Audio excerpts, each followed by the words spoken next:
Friends, welcome to GATE academy. मेरा नाम है कुमार राज और मैं मेंटर हूं आपका सब्जेक्ट सिग्नल्स एंड सिस्टम्स के लिए गेट एकेडमी के courses PD, GD, VOD, tablet या ऑनलाइन क्लासेस में। तो आज इस वीडियो में हम डिस्कस करेंगे कि गेट ने जब अपना पैटर्न चेंज किया है तो क्या अब आपका एक्चुअल सिलेबस है, क्या पैटर्न होगा आपके सिलेबस का और किस तरह से हम अपने सिलेबस को कंप्लीट करेंगे, क्या ऑर्डरिंग होगी हमारी, क्या कंटेंट होगा हमारा, ये सभी डिस्कशन आपको इस वीडियो में मिलेगा। तो सबसे पहले अगर हम बात करें कि क्या पर्पस है आपके सब्जेक्ट जो स्टार्ट कर रहे हैं, तो क्या आउटकम्स होने वाले हैं आपके सब्जेक्ट को पढ़ने के बाद सिग्नल्स एंड सिस्टम्स में। तो सबसे पहली चीज़ तो जहाँ पर भी ये वर्ड आएगा सिग्नल, सबसे पहले आपका आउटकम ये होगा जितने भी पॉसिबल टाइप के सिग्नल्स हैं जिनको आप इनपुट या आउटपुट की तरह यूज़ करते हैं किसी भी टेक्निकल सब्जेक्ट में, उन सभी सिग्नल्स से आप फैमिलियर हो सकें, चाहे वो आपके स्टेप फंक्शन हो, रैम्प फंक्शन हो, signum function, sinc function, sampling function, triangular, ऐसे जितने भी सिग्नल्स हैं उनकी सारी प्रॉपर्टीज़, उनके सारे रिप्रेजेंटेशन, उसका चाहे आप मैथमेटिकल रिप्रेजेंटेशन देखें या आप उसका ग्राफिकल रिप्रेजेंटेशन देखें, तो आपका ये जो फैमिलियर होना है ये बहुत ज़रूरी भी है। क्योंकि दूसरा कोई भी सब्जेक्ट आप अगर पढ़ते हैं जहाँ पर आपका वर्ड आता है सिस्टम और अगर वर्ड आता है इनपुट एंड आउटपुट, तो आपको पता है इनपुट और आउटपुट क्या है, एक सिग्नल है। तो इसलिए सबसे पहली चीज़ आपका बहुत अच्छा कमांड होगा सिग्नल्स पर।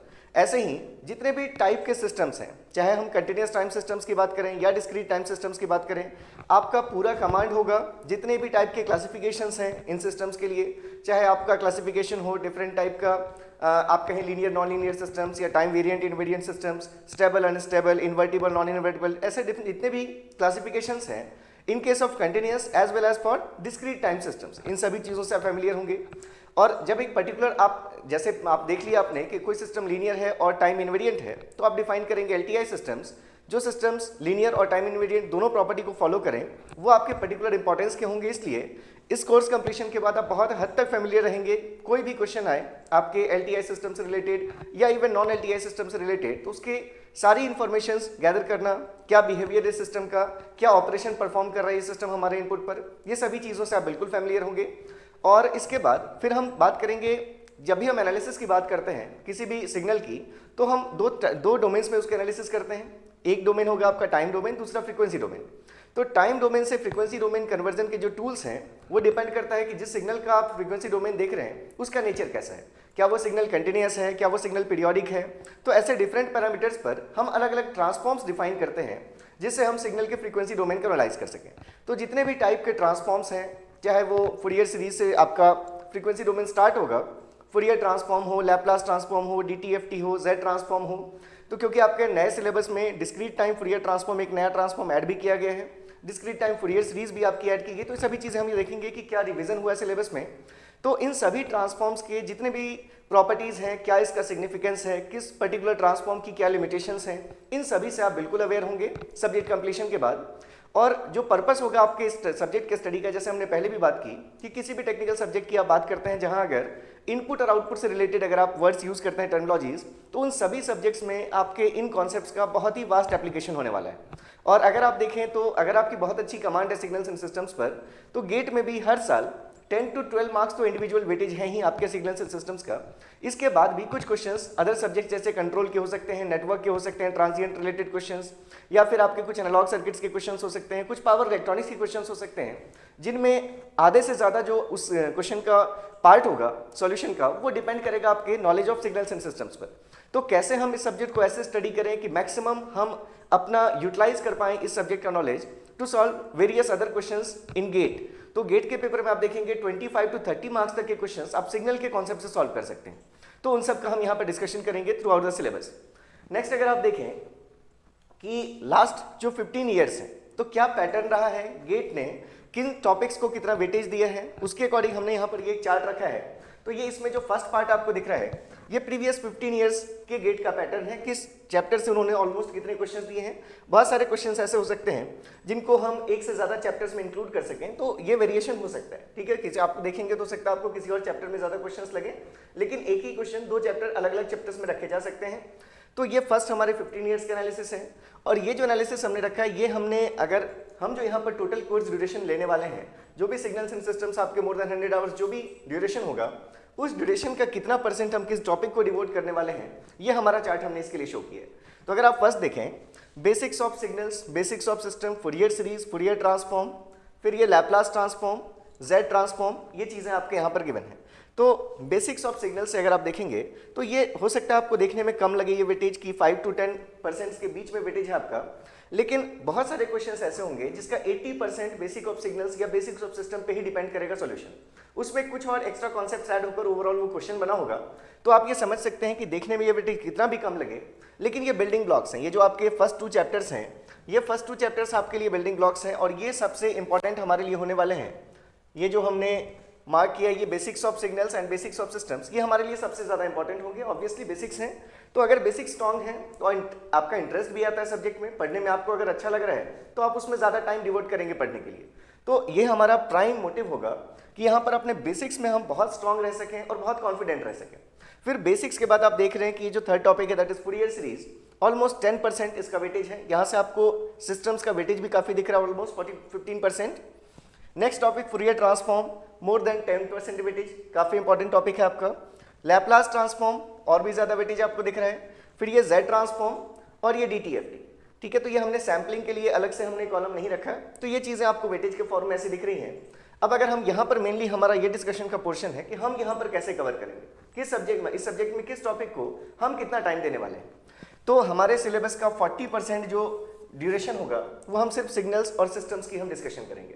अब क्योंकि इसमें इतने सारे पैरामीटर्स हैं, आप अगर देखेंगे सिग्नल्स में, तो सिग्नल्स में आपको पहले एलिमेंट्री सिग्नल्स पढ़ने हैं, फिर उन एलिमेंट्री सिग्नल्स से और क्या अलग सिग्नल्स डिफाइन कर सकते हैं, वैसे हमारे वेरियस सिग्नल्स पढ़ने हैं। अब जितने भी आपने सिग्नल्स पढ़े हैं उनका आप क्लासिफिकेशन देखेंगे in terms of even odd हैं या कॉन्जुगेट सिमेट्रिक एंटी सिमेट्रिक हैं, या आपके पीरियोडिक सिग्नल हैं या एपीरियोडिक हैं, पावर सिग्नल है, एनर्जी सिग्नल है।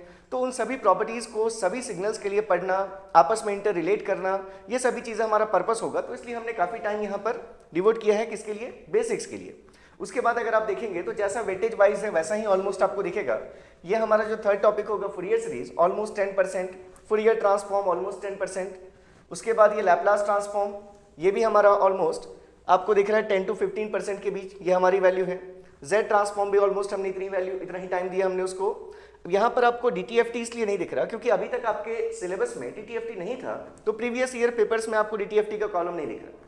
तो इसमें आपको कुछ एक्स्ट्रा कॉलम्स दिखेंगे, सैम्पलिंग, DTFT और डिजिटल फिल्टर्स, ये 3 कॉलम हमने यहाँ पर रखे हैं। डिजिटल फिल्टर्स अभी हम देखेंगे आपके सिलेबस में मेंशन नहीं है, फिर भी हम कुछ टाइम उसमें देंगे क्योंकि हम देखेंगे कि जो डिजिटल फिल्टर्स हैं वो एक्चुअली हमारे सिर्फ डिस्क्रीट टाइम LTI सिस्टम्स का ही एक टाइप है, तो इसलिए उसको हम बिल्कुल भी स्किप नहीं कर सकते। उसको आप ये नहीं कह सकते कि मेंशन नहीं है तो हमारा नहीं आएगा। तो इसलिए हमने डिजिटल फिल्टर्स, DTFT, सैम्पलिंग, ये सभी टॉपिक्स हमने यहाँ पर इंडिविजुअली मेंशन किए। तो अगर आप देखें तो DTFT को भी हमने फूरियर ट्रांसफॉर्म जितना कंटिन्यूस टाइम के लिए जितना टाइम दिया है, ऑलमोस्ट उतना ही टाइम हमने DTFT को भी यहाँ पर दिया है। तो क्योंकि कोई भी ट्रांसफॉर्म ऐसा नहीं होगा जिसमें हम कम डिस्कशन करेंगे। आपके जो फ्रीक्वेंसी रिस्पॉन्स एनालिसिस की शुरुआत होगी वो फूरियर सीरीज से होगी। जितने भी बेसिक टाइप्स हैं, कॉन्सेप्ट, जितने बेसिक कॉन्सेप्ट्स हैं वो सभी आप फूरियर सीरीज में पढ़ लेंगे। उसके बाद उन कॉन्सेप्ट्स में कुछ मॉडिफिकेशन से अलग ट्रांसफॉर्म की प्रॉपर्टीज बनेंगी दूसरे ट्रांसफॉर्म्स की, तो सब कुछ डिस्कस आप सारे ही ट्रांसफॉर्म्स में करेंगे। लेकिन क्योंकि आप अगर मान लीजिए कि आपने फूरियर सीरीज में वो प्रॉपर्टीज देख ली, आपने फूरियर ट्रांसफॉर्म में वो प्रॉपर्टी देख ली, तो अब अगर लैपलास ट्रांसफॉर्म में दिख रहा है कि वेटेज आपको और ज़्यादा है फूरियर ट्रांसफॉर्म से, तो आपको ये समझना है इनके पूरे कॉन्सेप्ट तो आपको आते ही हैं, इसके अलावा लैपलास ट्रांसफॉर्म के भी कॉन्सेप्ट ऐड होने के बाद फिर यहाँ पर जो प्रॉब्लम सॉल्विंग होगी आपको इस तरह से समझना है, इस तरह से अपनी थिंकिंग डेवलप करनी है कि फूरियर सीरीज से जब आप क्वेश्चन सॉल्विंग शुरू करेंगे तो जिस टाइप के क्वेश्चंस नहीं बन रहे, हर टाइप के क्वेश्चंस आ रहे हैं ट्रांसफॉर्म्स में आपको मिलेंगे, स्टेटमेंट वाइज ऑलमोस्ट एक जैसे क्वेश्चंस आपको हर ट्रांसफॉर्म में देखेंगे। तो अपने आप को आपको एनालाइज करते हुए चलना है कि किस स्टेटमेंट वाले क्वेश्चंस में आपको प्रॉब्लम हो रही है। क्या आपको ट्रांसफॉर्म निकालने में प्रॉब्लम है या इन्वर्स निकालने में प्रॉब्लम है। तो ये सभी चीज़ें एक के बाद एक ट्रांसफॉर्म जब हम कवर करेंगे तो डेफिनेटली आपका कंफर्ट जोन आता जाएगा और फाइनली आप बहुत ही कंफर्टेबल फील करेंगे जब हम ये सिलेबस कंप्लीट करेंगे। तो Fourier series, Fourier transform, Laplace transform, Z transform, आपको दिख रहा है लैपलास और जेड ट्रांसफॉर्म्स का वेटेज आप काफ़ी अच्छा खासा यहाँ पर है, क्योंकि जो डिस्क्रीट टाइम सिस्टम्स जब भी आएंगे तो या तो आप उसकी टाइम डोमेन में एनालिसिस कीजिए या फिर फ्रीक्वेंसी डोमेन में। तो फ्रीक्वेंसी डोमेन में डिस्क्रीट टाइम सिग्नल्स के लिए जो सबसे इफेक्टिव टूल है वो है जेड ट्रांसफॉर्म, और इसलिए आपको दिख रहा है कि वेटेज भी आपके जेड ट्रांसफॉर्म का आपके गेट के एग्जाम में काफ़ी वेटेज है इलेक्ट्रिकल ब्रांच के लिए। तो नेक्स्ट अगर हम देखें यहाँ पर हमने रखा है टॉपिक सैम्पलिंग। सैम्पलिंग में भी क्योंकि हम डिफरेंट टाइप्स के सैम्पलिंग्स को डिस्कस करेंगे तो यहाँ पर सैम्पलिंग को भी हम एक फेयर टाइम देने वाले हैं, और उसके बाद डिस्क्रीट टाइम फूरियर ट्रांसफॉर्म आपको ऑलरेडी दिख रहा है कि फूरियर ट्रांसफॉर्म के बराबर ही हम इसको भी टाइम देंगे। और फाइनली डिजिटल फिल्टर में अपने कोर्स कंटेंट का ऑलमोस्ट 5% हम डिजिटल फिल्टर को भी देने वाले हैं, तो ये भी हमारा इंपॉर्टेंट है। 5 तो नहीं है, लेकिन फिर भी लगभग हम डिस्कशन करेंगे डिस्क्रीट टाइम एलटीआई सिस्टम्स का डिस्कशन, तो उसमें हमारा डिजिटल फिल्टर इंक्लूडेड होगा। तो ये एक ओवरऑल मैंने यहाँ पर आपको शो करने की कोशिश की है कि कितना पार्ट आप अपने ड्यूरेशन का, ओवरऑल ड्यूरेशन का आप किन चैप्टर्स को कितना पार्ट देने वाले हैं, ये चीज़ हमने देख ली यहाँ पर। नेक्स्ट अगर आप देखें, दैट इज आपके जो सिलेबस का कंपैरिजन है, मतलब 2020 तक जो चीज़ें थी और 2021 के सिलेबस में जो चीज़ें एडअप हुई हैं या रिमूव हुई हैं, तो आपके टॉपिक्स रिमूव नहीं हुए। Signals and systems particular subject की हम अगर बात कर रहे हैं, तो जितने भी प्रीवियस ईयर में टॉपिक्स थे आपके, वो सभी अभी भी मेंटेन हैं। लेकिन 2021 के सिलेबस से कुछ टॉपिक्स जो एडअप किए गए हैं आपके सिलेबस में, वो फर्स्ट टॉपिक है आपका डिस्क्रीट टाइम फूरियर सीरीज और सेकेंड टॉपिक है डिस्क्रीट टाइम फूरियर ट्रांसफॉर्म। तो पहले इलेक्ट्रिकल के लिए ऐसी मिसकंसेप्शन भी ऐसा स्टूडेंट्स में था कि सिग्नल हमारा कोर सब्जेक्ट नहीं है, उससे कम वेटेज आएगा। तो लास्ट अगर 5 इयर्स आप देखेंगे तो आप बहुत अच्छे से जानते हैं कि सिग्नल का वेटेज हर साल बढ़ता जा रहा है, क्वेश्चंस का स्टैंडर्ड भी बढ़ा है, और अब इस बार से क्योंकि उन्होंने MSQs भी ऐड कर दिए हैं, मतलब मल्टीपल सेलेक्ट क्वेश्चंस, उसकी भी हम डिस्कशन करेंगे यहाँ पर, तो डेफिनेटली आपको और डीपर कॉन्सेप्ट्स की जरूरत है, आपको और भी इंटर रिलेट करने आना चाहिए क्वेश्चंस को। तो यहाँ पर डिस्क्रीट टाइम फूरियर सीरीज और डिस्क्रीट टाइम फूरियर ट्रांसफॉर्म, ये 2 चीज़ें आपके ऐड हुई हैं। डिजिटल फिल्टर का वर्ड आपके सिलेबस में पहले भी नहीं था, आपके सिलेबस में अब भी नहीं है, लेकिन फिर भी डिजिटल फिल्टर से रिलेटेड क्वेश्चंस आ सकते हैं, जो बेसिक क्वेश्चंस हैं। डिपेंड करता है कि जिसमें सिर्फ हम एलटीआई सिस्टम की प्रॉपर्टी को डिस्कस कर रहे हैं अगर, तो वैसे क्वेश्चंस को हम स्किप नहीं कर सकते, इसलिए हमने यहाँ पर लिखा है रिमार्क्स में कि digital filters are invisibly present, वो रहेंगे, सिलेबस में नहीं दिखेंगे। नेक्स्ट अगर हम देखें ओवरऑल इफेक्ट क्या होने वाला सिलेबस पर, तो ये दोनों ही टॉपिक्स, मतलब डिस्क्रीट टाइम फूरियर सीरीज ठीक है, थोड़ा हम छोटा मान सकते हैं कंटिन्यूअस टाइम फूरियर सीरीज के डिस्कशन के बाद, लेकिन जो डिस्क्रीट टाइम फूरियर ट्रांसफॉर्म का पोर्शन है वो उतना ही बड़ा होगा जितना हमारा कंटिन्यूअस टाइम फूरियर ट्रांसफॉर्म है। तो इसलिए सिलेबस की लेंथ अगर हम देखें तो बढ़ी है, और लेंथ भी बढ़ी है, और जैसे आपने बात की कि MSQ का सेक्शन ऐड कर दिया गया, तो MSQ का सेक्शन अगर आप देखें तो MSQ मतलब एक से ज़्यादा कॉन्सेप्ट्स के बारे में आपसे एक क्वेश्चन में पूछा जाएगा। तो एक ही क्वेश्चन में आपकी न्यूमेरिकल एबिलिटी भी चेक कर ली जाएगी, कुछ थ्योरेटिकल कॉन्सेप्ट भी हो सकते हैं उस क्वेश्चन में, उसमें कैलकुलेशन का भी पार्ट हो सकता है, तो बहुत सारी चीज़ें, और एक से ज़्यादा कॉन्सेप्ट का इंटरकनेक्शन भी हो सकता है। तो आपको सभी चीज़ें यहाँ पर पता होनी चाहिए, तो इसलिए जो डिस्कशन होगा हमारा वो डेफिनेटली पहले से ज़्यादा लंबा होने वाला है। कुछ और टाइम हमें एक्स्ट्रा, जब हम सारे सिलेबस कंप्लीट करेंगे, जब हम, तो हम सबको इंटरकनेक्ट करने के लिए अलग से कुछ टाइम लेंगे। तो ये सभी चीज़ें अगर आप देखें तो यहाँ पर इसलिए हमने रिमार्क्स में भी लिखा है कि अनसर्टेनिटी इंक्रीज हो गई है आपके सिलेबस में। जब MSQ ऐड होंगे तो अनसर्टेनिटी डेफिनेटली इंक्रीज होगी, और इसलिए अगर आप कहें तो बेटर प्रिपरेशन अब आपकी ये नीड है। तो पहले भी सिग्नल्स को आपने अच्छे से ही प्रिपेयर करने का सोचा होगा, लेकिन 2021 ऑनवर्ड्स अगर आप देखें इलेक्ट्रिकल ब्रांच के लिए, तो ये सब्जेक्ट बहुत ही वेटेज इसका बढ़ने वाला है। कुछ तो वेटेज आपका कह सकते हैं कि बढ़ेगा ही, वैसे भी ये अच्छे खासे मार्क्स में आपको देखने को मिल रहे हैं गेट्स में इस सब्जेक्ट से। तो अगर हम देखें नेक्स्ट, इसमें 2 ही टॉपिक्स आपके ऐड हुए हैं, continuous discrete time Fourier series and discrete time Fourier transform, और दोनों ही टॉपिक्स काफ़ी अच्छे क्वेश्चंस जहां से फ्रेम किए जा सकते हैं ऐसे टॉपिक्स हैं। तो वेटेज आपका इन दोनों से क्वेश्चंस आने के चांसेस हैं, बिल्कुल है, प्रोबेबिलिटी है। नेक्स्ट अगर आप देखें कि बेसिक क्या प्रोसीजर है इस सब्जेक्ट में, हम क्या करने वाले हैं, तो सब्जेक्ट में आपके पास मान लीजिए कि ये हमारा कोई एक ये सिस्टम, एक ही हमारा सिस्टम है, इसमें हम कुछ इनपुट अप्लाई करेंगे और कुछ ये हमारा आउटपुट आएगा। अगर हमने इस इनपुट को अगर हमने x ऑफ t नाम दे दिया, आउटपुट सिग्नल को अगर आप y ऑफ t नाम दे रहे हैं, और इम्पल्स रिस्पॉन्स की सभी चीज़ें हम देखेंगे।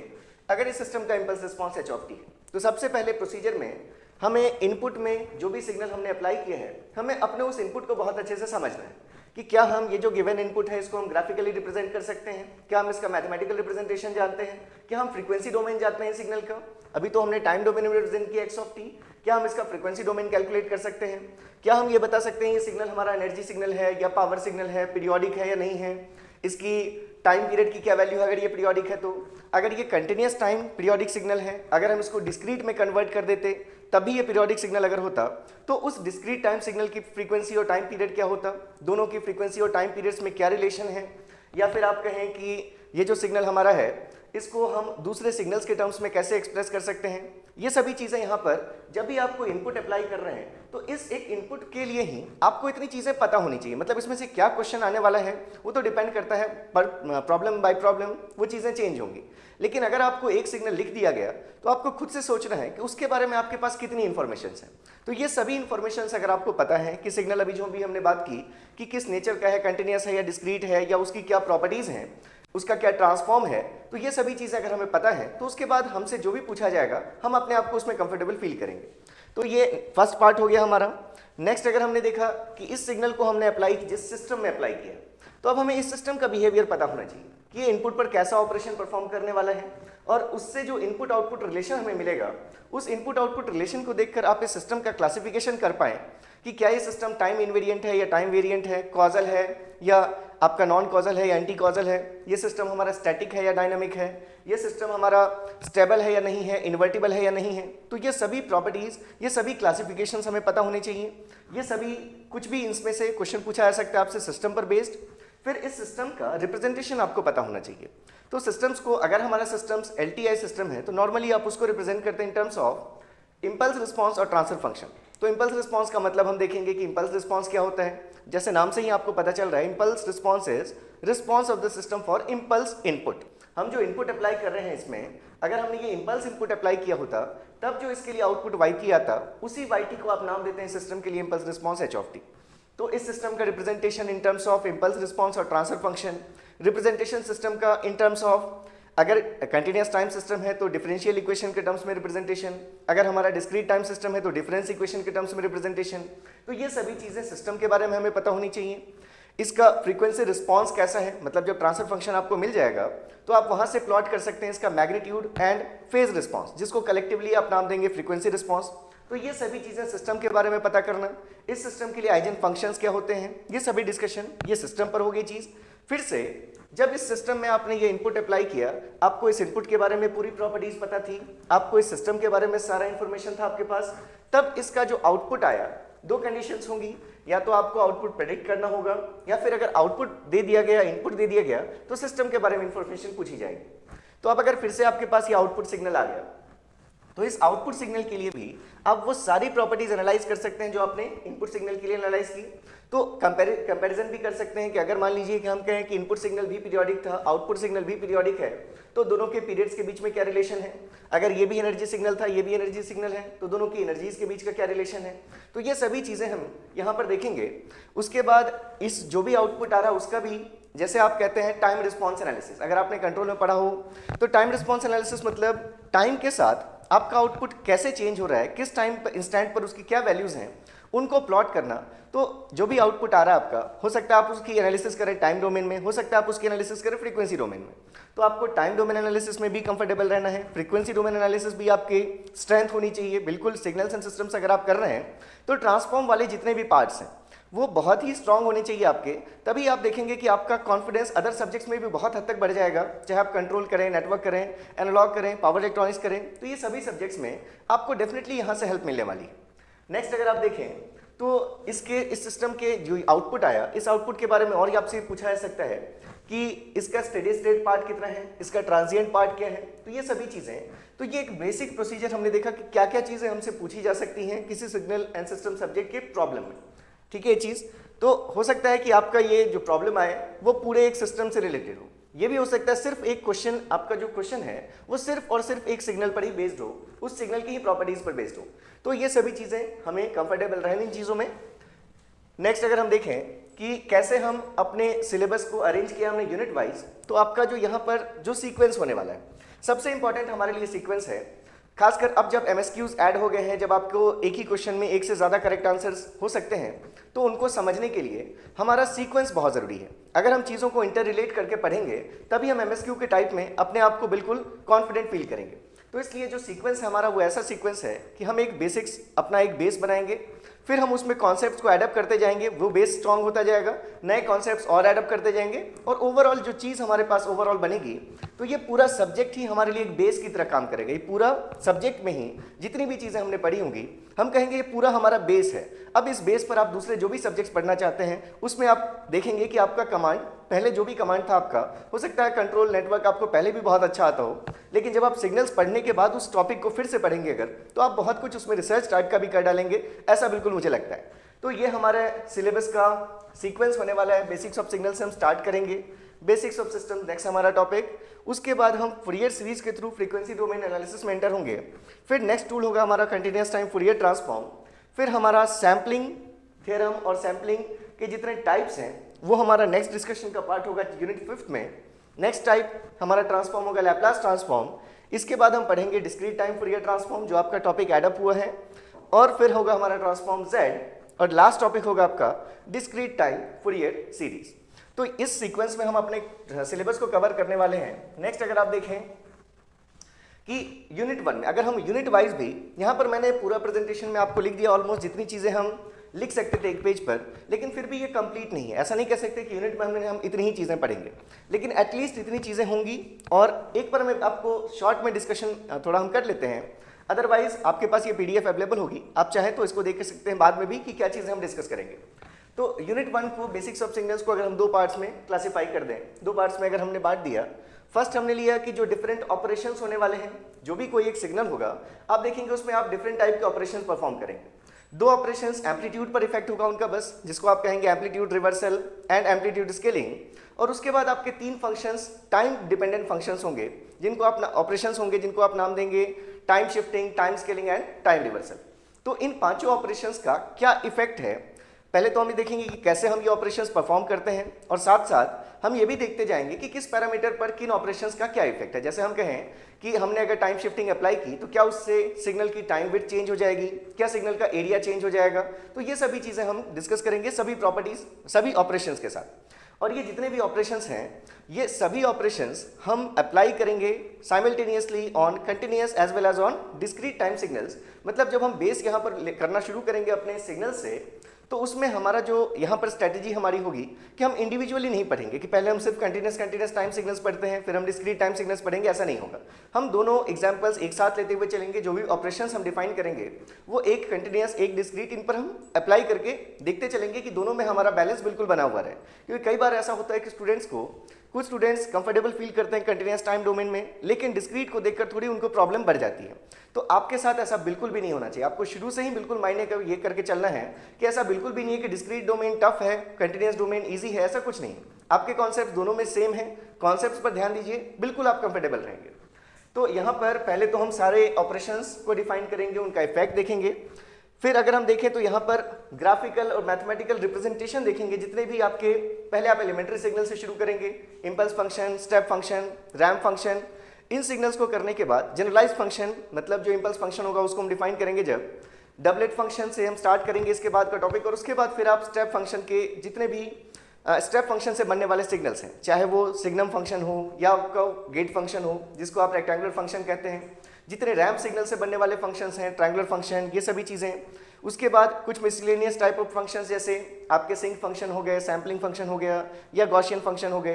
तो जितने भी फंक्शंस आपने सुने होंगे उन सभी सिग्नल्स के लिए एक डिटेल डिस्कशन यहाँ पर इंडिविजुअल हर एक सिग्नल को लेकर, उसके कंटिन्यूअस टाइम और फिर उसके डिस्क्रीट काउंटर पार्ट को एक साथ स्टडी करके, तो आप जब ये चीज़ें ये पूरे डिटेल में आप अगर देखेंगे तो फिर डेफिनेटली आपका interest signals and system subject में बढ़ जाएगा। क्योंकि कोई भी क्वेश्चन हो, क्वेश्चन का पहला पार्ट क्या होगा, आपको एक सिग्नल गिवन होगा। तो अगर वो पहले पार्ट में आप बहुत कंफर्टेबल हैं, आपको हर चीज़ पता है अगर उस पहले पार्ट उस क्वेश्चन में गिवन सिग्नल के लिए, तो फिर उसके बाद आपका विलिंगली आप अटेम्प्ट करेंगे उस क्वेश्चन पर। तो इसलिए फर्स्ट पार्ट में हम इन सभी सिग्नल्स पर बहुत ज़्यादा फोकस्ड रहेंगे, उनकी जितनी भी प्रॉपर्टीज़ हैं उन सबको हम डिस्कस करेंगे। और नेक्स्ट हम देखेंगे कि कोई अगर सिग्नल जैसे हमारा पीरियोडिक है तो उसकी डिफरेंट जो वैल्यूज हो सकती हैं, एवरेज वैल्यूज, आरएमएस वैल्यूज, इन सब का भी डिस्कशन यहाँ पर होगा। फिर जो पार्ट 2 होगा हमारे क्लासिफिकेशन का, उसमें हम डिस्क्रीट टाइम और कंटिन्यूअस टाइम सिग्नल के क्लासिफिकेशन में, जैसे हम पहला क्लासिफिकेशन स्टार्ट करेंगे अपना इवन ऑड सिग्नल से। देखेंगे कि इवन अगर हमारा कोई सिग्नल इवन भी नहीं है, ऑड भी नहीं है, तो कैसे हम उसको इवन और ऑड इक्विवेलेंट उसका हम फाइंड कर सकते हैं।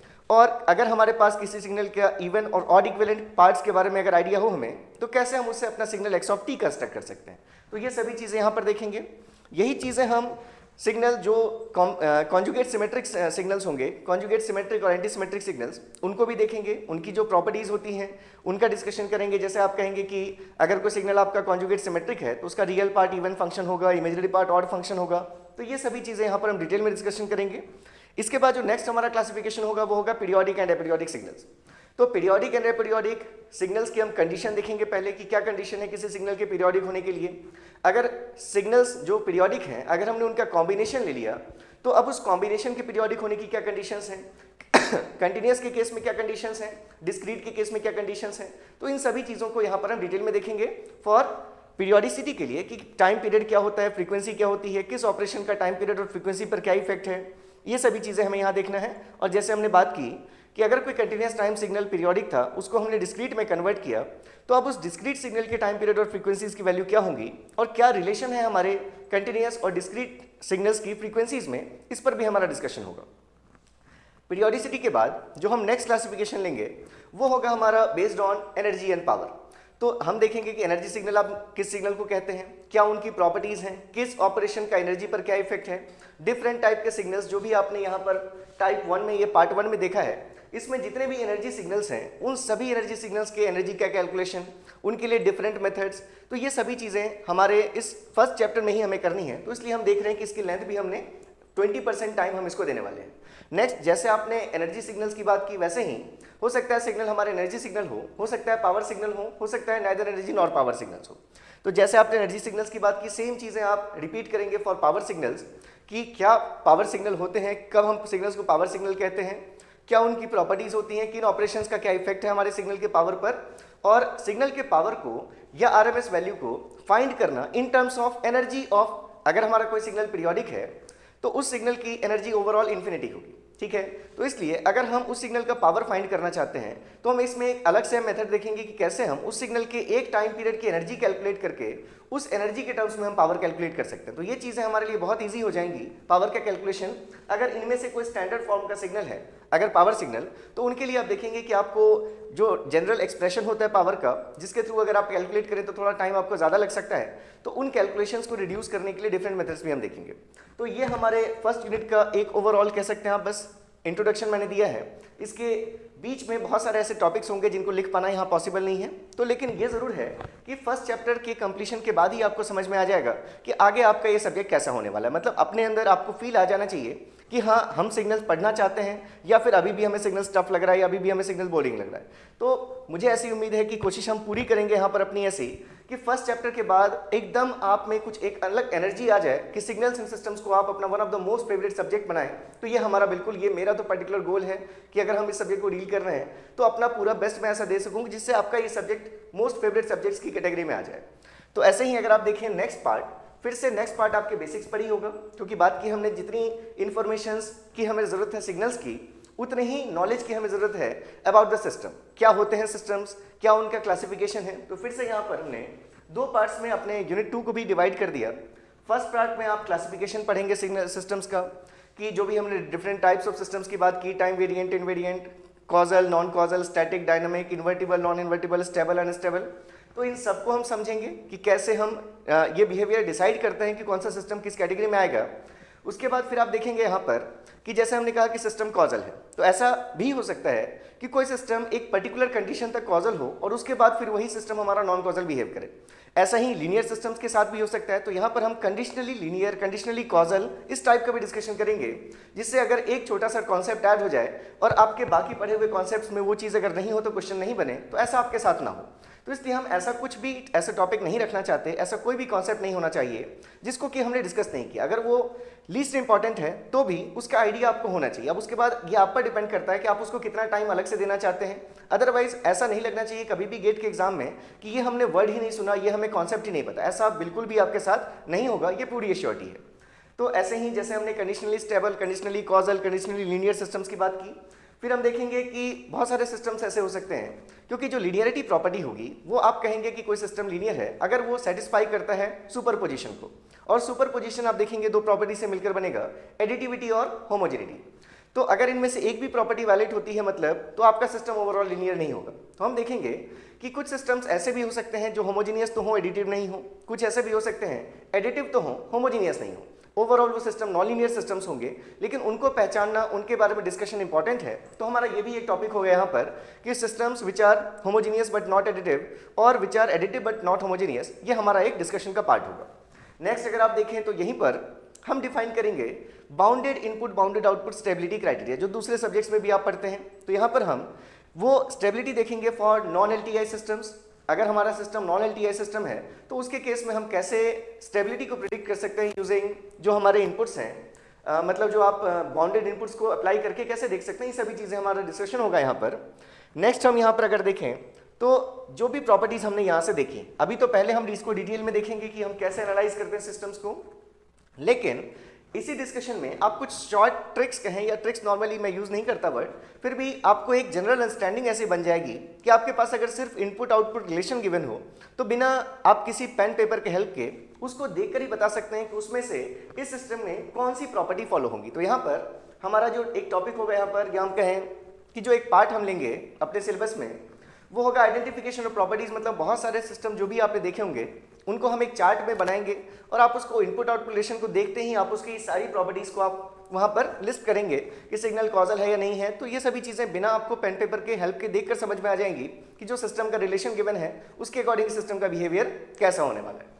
फिर यहाँ पर हम ये भी बात करेंगे कि एक से ज़्यादा सिस्टम्स को अगर आप इंटरकनेक्ट करते हैं, डिफरेंट टाइप के इंटरकनेक्शंस पॉसिबल हैं, कैस्केड कनेक्शन या फिर आपका सीरीज पैरेलल कनेक्शन, तो उसके बाद जो हमें ओवरऑल जो सिस्टम मिल रहा है उस ओवरऑल सिस्टम को हम एक इक्विवेलेंट सिस्टम से कैसे रिप्रेजेंट कर सकते हैं, ये भी यहाँ पर हमारा डिस्कशन होगा। तो ये पार्ट 1 में हमने क्लासिफिकेशन रखा, डिफरेंट टाइप के सिस्टम्स देख लिए हमने, डिफरेंस इक्वेशंस क्या होती हैं, डिफरेंशियल इक्वेशंस क्या होती हैं, कैसे सिस्टम को रिप्रेजेंट करते हैं, वो सभी चीज़ें यहाँ पर हमारी होंगी। और इसके बाद जो नेक्स्ट टॉपिक होगा हमारा, जो सेकंड पार्ट, क्योंकि आपने देखा होगा आपके जो सिलेबस में एक्स्ट्रा वर्ड्स में मेंशन करके रखा गया है LTI systems, properties, causality and stability of LTI system, तो इसलिए हमने भी सेकेंड चैप्टर का जो पार्ट होगा आपका पार्ट 2, वो हमारा पूरा पार्ट सिर्फ LTI सिस्टम्स पर ही बेस्ड होगा, क्योंकि जो मोस्ट इंपॉर्टेंट सिस्टम्स का टाइप है that is LTI system which are linear as well as time invariant systems. तो हम ये पहले समझेंगे कि सिस्टम्स LTI कब होते हैं। अब LTI सिस्टम के लिए अगर सिस्टम LTI है तो हमें बहुत जरूरी है कॉन्सेप्ट सीखना इंपल्स रिस्पॉन्स और ट्रांसफर फंक्शन का, जिस पर बेस्ड आपका आगे का पूरा सिलेबस चलने वाला है। तो यहाँ पर ही हम concept of transfer function and impulse response देखेंगे। फिर हम LTI सिस्टम के लिए बात करेंगे कि LTI सिस्टम के कॉजल और स्टेबल होने की क्या कंडीशन है। फिर हम देखेंगे कि जो रिस्पॉन्स है अगर हमें किसी LTI सिस्टम का रिस्पॉन्स इंपल्स फंक्शन के लिए नोन हो, मतलब अगर हमें इंपल्स रिस्पॉन्स पता हो, या हम कहें कि अगर हमें ट्रांसफर फंक्शन पता हो, तो इंपल्स इनपुट के लिए अगर आपको आउटपुट पता है तो दूसरे किसी भी इनपुट के लिए आप उस LTI सिस्टम का आउटपुट बता सकते हैं। अगर आपको टाइम डोमेन में आउटपुट बताना हो तो आपके पास एक ही टूल है दैट इज कॉन्वोल्यूशन, और अगर आपको फ्रीक्वेंसी डोमेन में बताना है तो उसके लिए जो भी ट्रांसफॉर्म्स हैं जो उस पर्टिकुलर सिग्नल पर अप्लाई आप कर सकते हैं, तो उसके लिए आप वो ट्रांसफॉर्म्स भी यूज कर सकते हैं। तो यहाँ पर हम बहुत डिटेल में डिस्कशन करेंगे कंटिन्यूअस टाइम सिग्नल्स के कॉन्वोल्यूशन का, जिसको आप कॉन्वोल्यूशन इंटीग्रल नाम देते हैं। फिर हम देखेंगे डिस्क्रीट टाइम सिग्नल्स के कॉन्वोल्यूशन को, जिसको आप कॉन्वोल्यूशन समेशन नाम देते हैं। तो LTI सिस्टम्स का रिस्पॉन्स फाइंड करना ये बहुत ही इंपॉर्टेंट है आपके गेट पॉइंट ऑफ व्यू से। इन डिफरेंट सब्जेक्ट्स इस टाइप के क्वेश्चंस आपको आते हैं, तो यहाँ से हम ये अपना कॉन्सेप्ट बहुत ही अच्छा करने की कोशिश करेंगे। उसके बाद हम देखेंगे कि LTI सिस्टम्स का रिस्पॉन्स कॉम्प्लेक्स एक्सपोनेंशियल्स के लिए हम कैसे डिसाइड करते हैं, और फिर यहीं पर हम इंट्रोड्यूस करेंगे concept of transfer eigen function and corresponding eigen values. तो यहाँ पर हम LTI सिस्टम के रिस्पॉन्स में ही ये सभी पार्ट्स आप देखने वाले हैं। उसके बाद हम देखेंगे इंपल्स रिस्पॉन्स स्टेबिलिटी। जैसे कंट्रोल सिस्टम में भी आप डिफरेंट मेथड्स यूज करते हैं स्टेबिलिटी की, तो फर्स्ट स्टेबिलिटी का जो मेथड आप लेते हैं that is impulse response stability.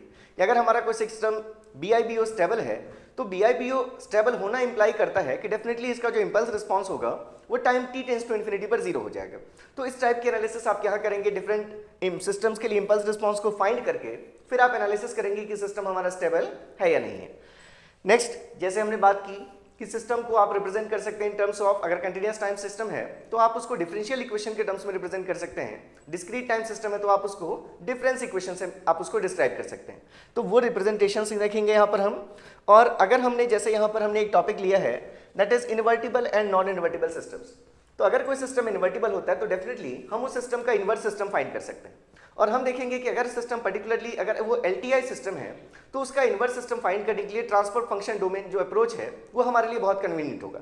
तो यहाँ पर हम उस अप्रोच की भी बात करेंगे कि अगर हमारा सिस्टम LTI है तो उसके लिए हम ट्रांसफर फंक्शन अप्रोच को यूज करके कैसे इजीली इन्वर्स सिस्टम फाइंड कर सकते हैं। मिसलेनियस टाइप के क्वेश्चंस होंगे, तो यहाँ पर क्वेश्चंस की हम बात अभी नहीं कर रहे, लेकिन जो आपके इस पूरे कोर्स का जो हार्ट कह सकते हैं वो होगी प्रॉब्लम सॉल्विंग। क्योंकि जैसे हमने ये सिस्टम, अगर आपने टॉपिक लिया second unit, more than 100 questions आपको ऑन द गो जो आपके वर्कबुक में है वो तो आपको पूरी थ्योरी कंप्लीट होने के लास्ट में यहाँ पर वीडियो में करवाया जाएगा, मैं ही करवाऊंगा। उसके अलावा जब हम थ्योरी को डिस्कस कर रहे होंगे तो हर एक कॉन्सेप्ट पर दो तीन क्वेश्चंस आपको वैसे ही दिखने को मिलेंगे। तो अगर आप देखें तो किसी भी चैप्टर में चाहे सिस्टम्स हो या सिग्नल्स हो, आपको सिर्फ वीडियोस में कम से कम 150 क्वेश्चंस आप देखेंगे कि एटलीस्ट 150 क्वेश्चंस हम यहाँ वीडियोस में हम डिस्कस करेंगे। तो बहुत वर्स्ट केस में ही ऐसा हो सकता है कि अगर आपने उन चीज़ों को रटा नहीं, अगर आपने सारी चीज़ों को समझ कर पढ़ा है, आपने 150 प्लस क्वेश्चंस हर चैप्टर से अगर आपने सॉल्व किए हैं, तो उसके बाद आपको 150 के आसपास या 100 के आसपास हर चैप्टर में प्रैक्टिस क्वेश्चंस मिलेंगे, उनका भी पीडीएफ सॉल्यूशन आपके पास अवेलेबल होगा। तो अगर आप ईमानदारी से 200 प्लस क्वेश्चन हर चैप्टर में करते जा रहे हैं, तो ऐसा मुझे नहीं लगता कि ऐसा कोई चांस है कि गेट में आप अपने आप को लो फील करें कॉन्फिडेंस में कि अब पता नहीं कैसा पेपर आएगा, मुझसे बनेगा या नहीं बनेगा। मुझे बस लगता है कि इतना करने के बाद आपको इंतजार होगा गेट के पेपर का कि हमने इतनी जो मेहनत की है, इतने सारे जो कॉन्सेप्ट सीखे हैं, कब गेट का पेपर हो कि हम बैठकर अपने आप को प्रूव कर सकें कि अब किसी भी लेवल के एग्जाम के लिए बिल्कुल हम रेडी हैं। तो ये हमारा सेकंड चैप्टर हमने डिस्कस किया। अब ऐसे ही अगर आप देखें चैप्टर 3, तो इस चैप्टर 3 से हम अपने फ्रीक्वेंसी रिस्पॉन्स एनालिसिस को शुरू करेंगे और ये चैप्टर 3 है आपका कंटिन्यूअस टाइम फूरियर सीरीज। तो कंटिन्यूअस टाइम फूरियर सीरीज, ये जो रिप्रेजेंटेशन होगा हमारा, हम देखेंगे ये सिर्फ वैलिड होगा कंटिन्यूअस टाइम पीरियोडिक सिग्नल्स के लिए। तो अगर हमें कंटिन्यूअस टाइम पीरियोडिक सिग्नल्स का फ्रीक्वेंसी रिप्रेजेंटेशन देखना है कि इस सिग्नल में किस किस फ्रीक्वेंसी के कंपोनेंट्स हैं, किन कंपोनेंट्स का क्या कोफिशिएंट है, तो उसका हम यहाँ पर डिस्कशन स्टार्ट करेंगे फूरियर सीरीज के थ्रू। फर्स्ट हम देखेंगे कि यहाँ पर स्टेटमेंट क्या है फूरियर का, कि अगर हम कोई कंप्लीट ऑर्थोगोनल सेट एक हम डिफाइन करें तो उसके टर्म्स में हम एक्सप्रेस कर सकते हैं किसी भी पीरियोडिक सिग्नल को, तो वो कंप्लीट जो ऑर्थोगोनल सेट होगा कंटिन्यूअस टाइम सिग्नल्स के लिए, उस कंप्लीट ऑर्थोगोनल सेट में इनफाइनाइट नंबर ऑफ एलिमेंट्स होंगे। इसलिए अगर आप कंटिन्यूअस टाइम पीरियोडिक सिग्नल्स को रिप्रेजेंट करना चाहते हैं जो साइनसॉइडल अगर नेचर में नहीं है, तो आपको देखना है कि आप देखेंगे यहाँ पर कि आपको इनफाइनाइट नंबर ऑफ वहाँ पर कंपोनेंट्स लेने पड़ सकते हैं। तो वो पूरा डिस्कशन होगा। यहाँ पर हम पहले समझेंगे कि फूरियर सीरीज हम क्यों डिफाइन कर रहे हैं, किस टाइप के सिग्नल्स का कैसा रिप्रेजेंटेशन आने वाला है। उसके बाद फिर हम यहाँ देखेंगे कि रिक्वायरमेंट्स क्या है, एप्लीकेशंस क्या है फूरियर सीरीज की, और लिमिटेशंस क्या है, किन सिग्नल्स के लिए निकाल सकते हैं, किसके लिए नहीं निकाल सकते हैं। एग्जिस्टेंस की कंडीशन की बात की हमने। उसके बाद एक्सपोनेंशियल फूरियर सीरीज पर हमारा मेन फोकस होगा। पहले एक्सपोनेंशियल फूरियर सीरीज के एनालिसिस और सिंथेसिस इक्वेशंस को देखेंगे, मतलब अगर सिग्नल पता हो तो फूरियर सीरीज रिप्रेजेंटेशन कैसे हम निकाल सकते हैं, अगर फूरियर सीरीज कोफिशिएंट्स पता हो तो उससे सिग्नल कैसे कंस्ट्रक्ट कर सकते हैं, ये एनालिसिस और सिंथेसिस इक्वेशन में सीखेंगे।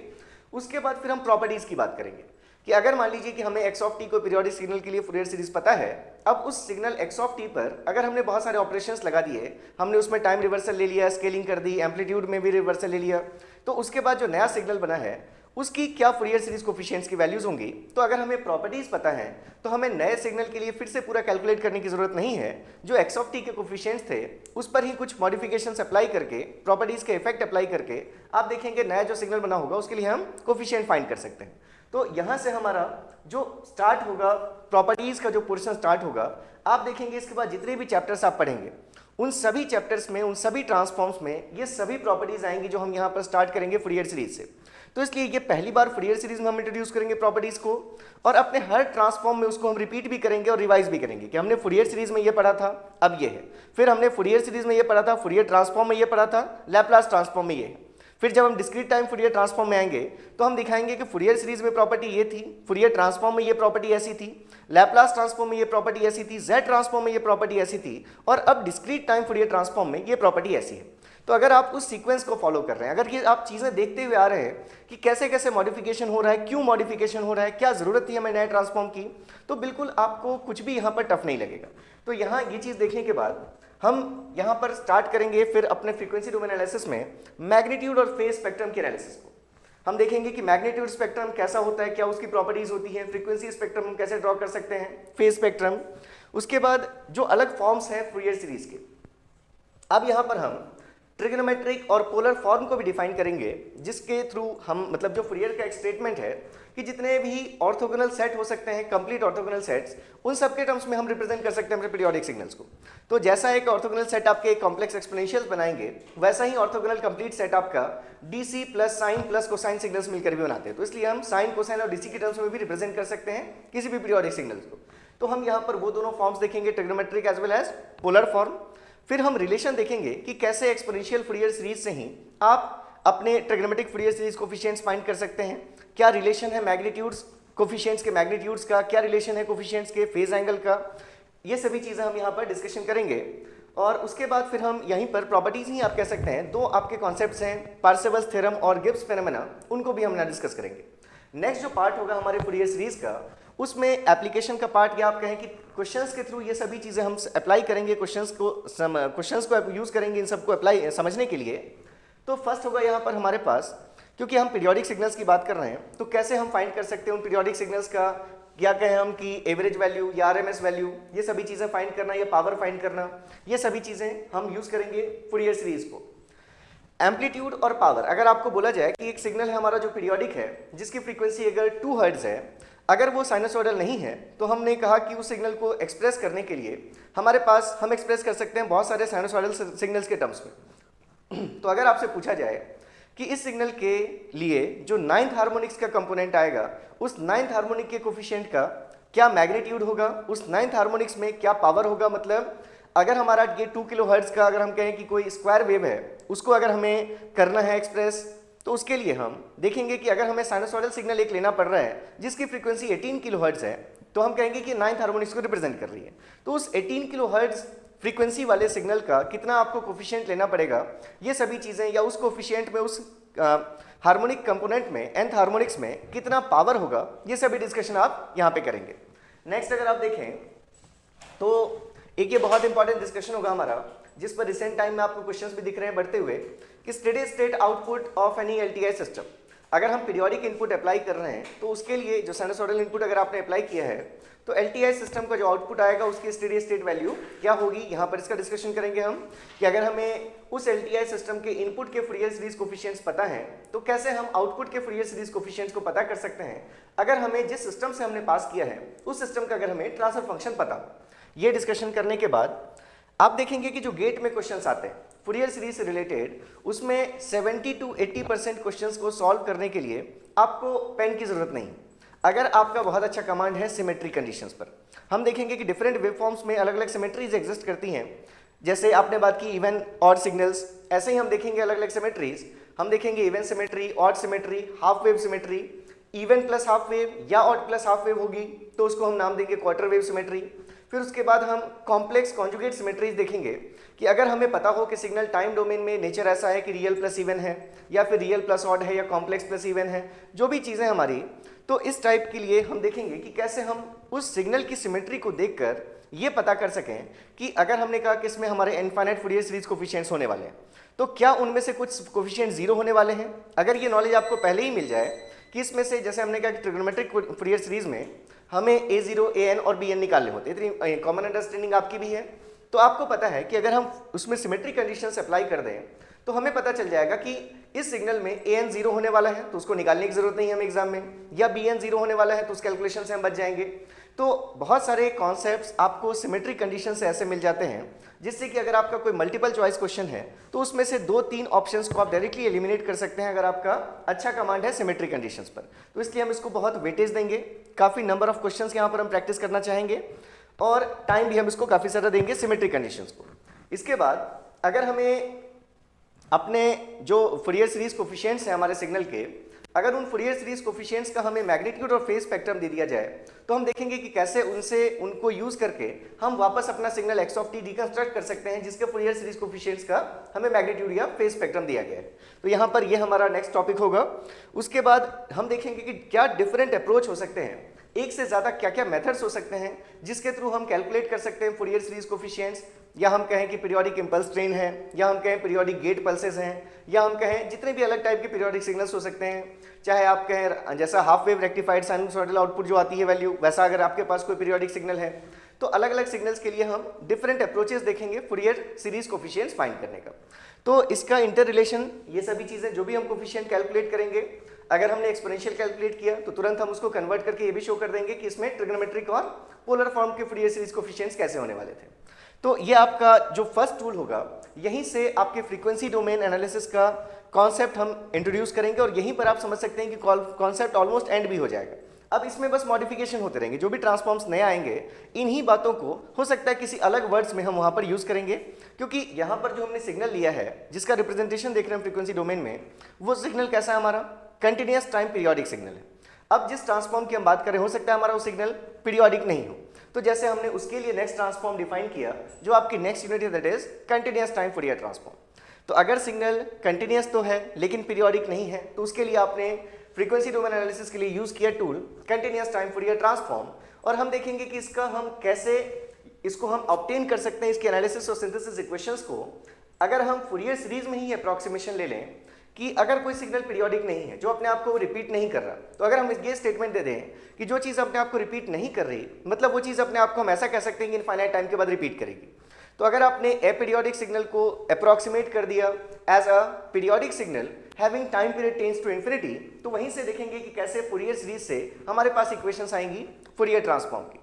नेक्स्ट, क्या रिक्वायरमेंट्स है हमारे फूरियर ट्रांसफॉर्म की, किन सिग्नल्स के लिए हम निकाल सकते हैं, एग्जिस्टेंस की कंडीशन क्या है, लिमिटेशंस क्या है हमारे फूरियर ट्रांसफॉर्म की, ये सभी चीज़ें डिस्कस करने के बाद, जैसे ही आपने एनालिसिस सिंथेसिस इक्वेशन करने के बाद फूरियर सीरीज में प्रॉपर्टीज की थी, हमने बात की थी अभी कि वही सेम प्रॉपर्टीज हमें यहाँ भी देखना है फूरियर ट्रांसफॉर्म के केस में।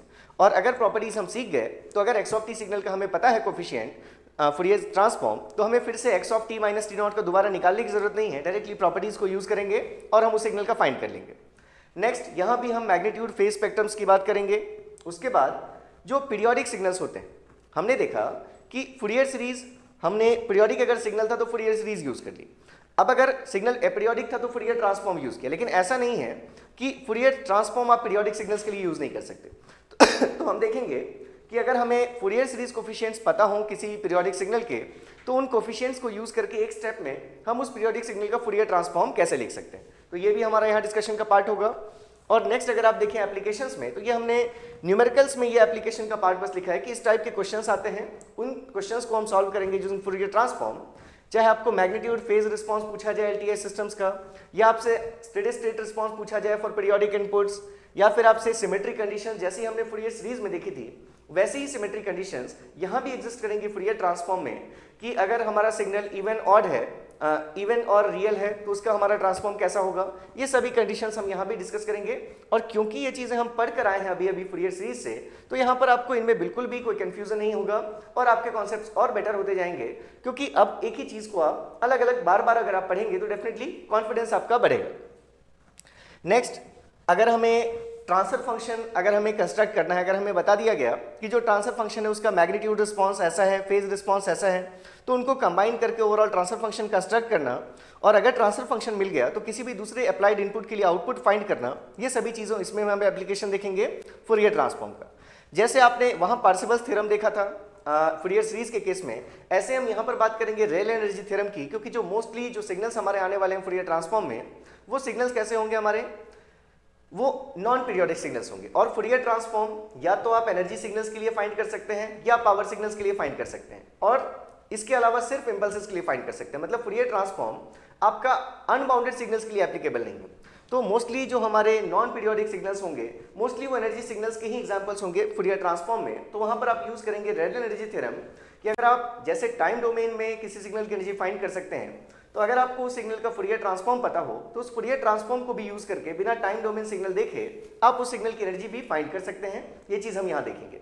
फिर यहीं पर हम कॉन्सेप्ट डिफाइन करेंगे एनर्जी स्पेक्ट्रल डेंसिटी और पावर स्पेक्ट्रल डेंसिटीज का, मतलब एनर्जी पर यूनिट बैंडविड्थ या फिर पावर पर यूनिट बैंडविड्थ, इसको भी हम डिस्कस करेंगे इन फूरियर ट्रांसफॉर्म। नेक्स्ट, अगर आप देखें तो फिर से जो भी हमने सिग्नल्स देखे थे बेसिक सिग्नल्स, उन सभी सिग्नल्स के लिए फूरियर ट्रांसफॉर्म, अगर वो पीरियोडिक, अगर आपका बाउंडेड सिग्नल है, तो उन सभी सिग्नल्स के लिए फूरियर ट्रांसफॉर्म फाइंड करने के डिफरेंट अप्रोचेस, ये हमारा यहाँ पर प्राइम कंसर्न होगा। कहाँ पर हमें प्रॉपर्टीज के थ्रू जाना चाहिए, कहाँ पर स्टैंडर्ड रिजल्ट को थोड़ा सा हमें कंसिडर करना चाहिए, कैसे उन स्टैंडर्ड रिजल्ट्स को हम याद रख सकें, क्योंकि पूरे सिलेबस में मेरा जो टास्क है, जो मेरी अपनी ये, मैं यही चाहता हूँ कि आपको कम से कम चीज़ें याद करनी पड़े, ज़्यादा से ज़्यादा चीज़ों को आप समझें, कम से कम चीज़ें याद करनी पड़े।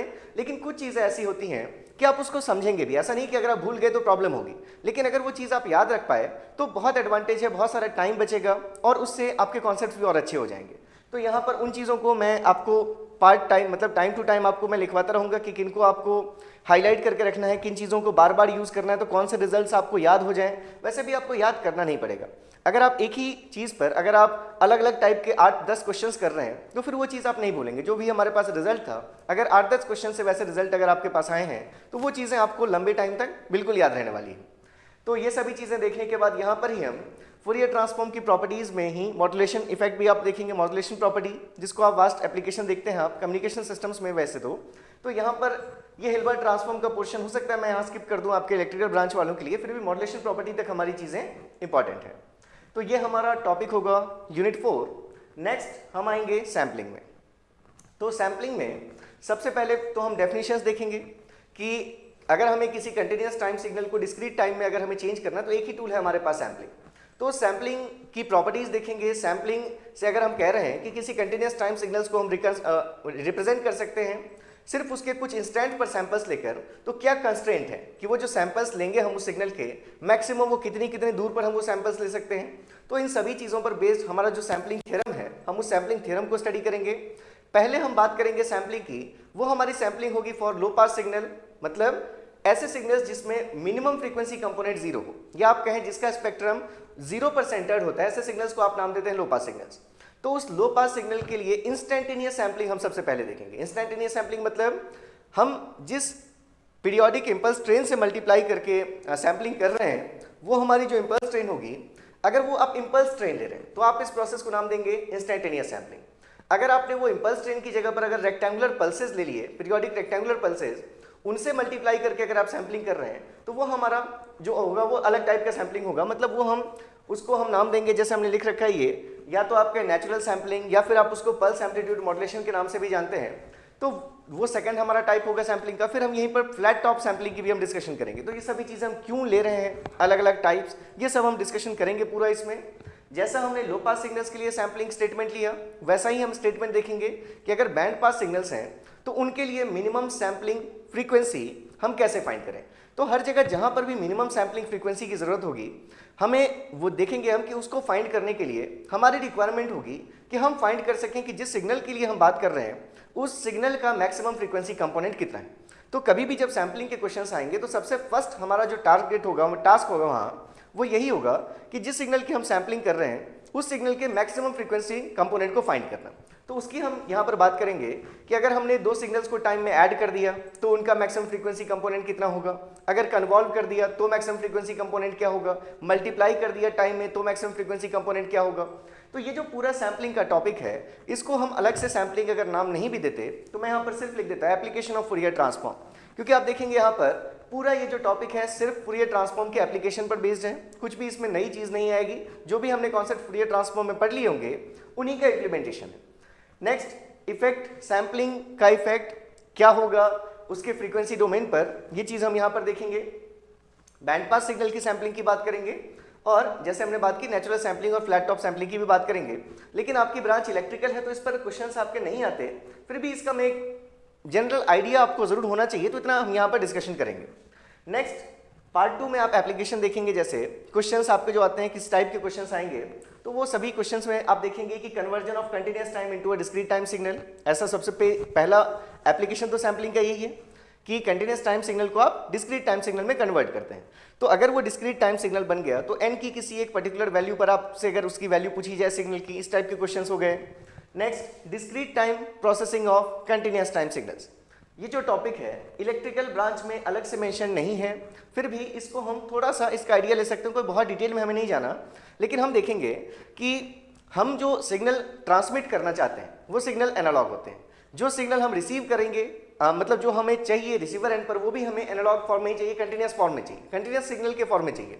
लेकिन हम देखेंगे कि जो ईज है कि अगर हम जो नॉइज का इफेक्ट रिड्यूस करने की बात हो या पावर रिक्वायरमेंट्स कम करने की बात हो, तो ये सभी चीज़ें हम अचीव कर सकते हैं अगर हम कंटिन्यूअस की जगह सिग्नल को डिस्क्रीट बनाकर अगर हम ट्रांसमिशन करते हैं। तो इसलिए भले ही हमें सिग्नल जो ट्रांसमिट करना था वो भी रिक्वायरमेंट कंटिन्यूअस की थी, जो रिसीव करना था वो भी रिक्वायरमेंट कंटिन्यूअस की थी, फिर भी हम इन बिटवीन हम उस कंटिन्यूअस टाइम सिग्नल को डिस्क्रीट फॉर्म में ट्रांसमिट करते हैं और हमारा जो प्रोसेसिंग है पूरी हमारी डिस्क्रीट टाइम प्रोसेसिंग होती है। तो वहाँ पर हम देखेंगे कि कैसे हम कंटिन्यूअस टाइम सिग्नल्स के एनालिसिस कर सकते हैं, मतलब डिस्क्रीट टाइम प्रोसेसिंग कर सकते हैं हम कंटिन्यूअस टाइम सिग्नल्स की। ये यहाँ पर हमारा एक टॉपिक होगा।